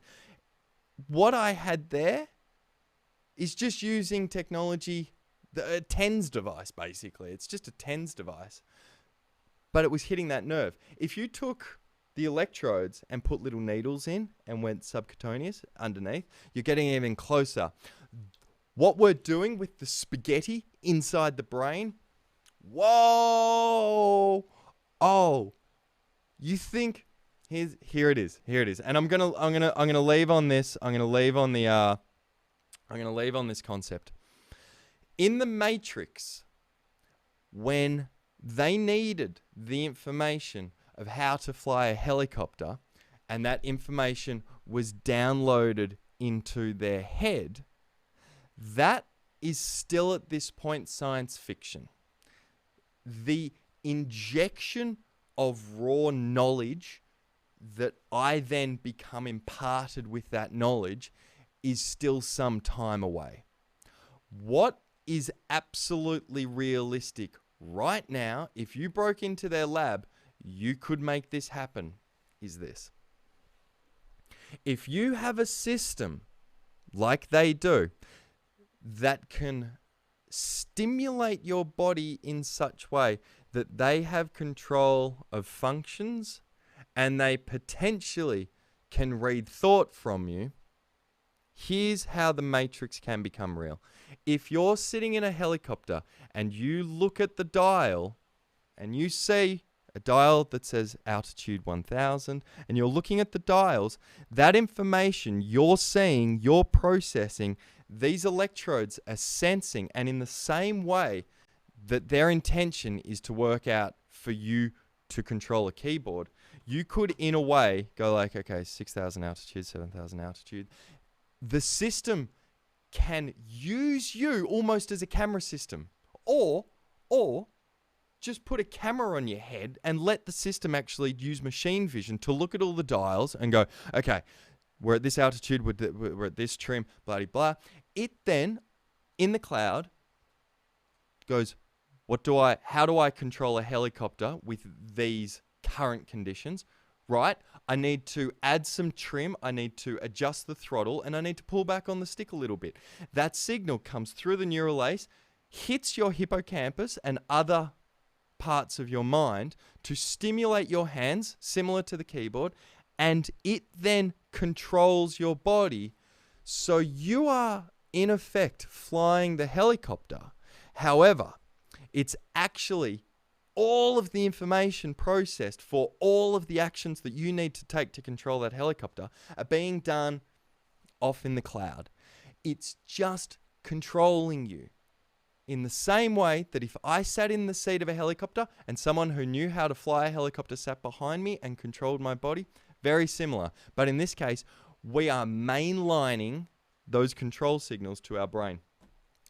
That's not science fiction, folks. That is absolutely not science fiction. The ingestion and implantation of thoughts and knowledge, that's science fiction. What I just described then, though, the extraction of information and the injection of control, that's real. That's real. Let me at it. Let me at these devices. Let me hack on them. Folks, I'm going to say bye-bye now. It is so much fun to do these. I'm such a fan. I really, really, really enjoy doing these shows. I want to say thank you so much for sticking around. I think we're up to like 3 hours or something now. 3 hours, 12. Wow. It was amazing. Congratulations to everyone at Neuralink. Elon Musk, I'm so glad you've been given the funds and the opportunity to do what you do. Imagine if Elon didn't have the hundreds of millions of dollars that he got from PayPal and everything, and he didn't have access to everything. Everything aligned for this man to help and create the teams around him to create a better future for all of us. It's incredible. Please hit subscribe, hit like, follow, do all of the things that you know are important and help this type of little show continue on. It's been an absolute pleasure. I'm going to say bye-bye now. I'll see you next time. Bye-bye. Check out Instagram, Facebook, YouTube, Robot Time Machine. Send me messages. Do what you like. I'll see you again soon. Bye-bye now.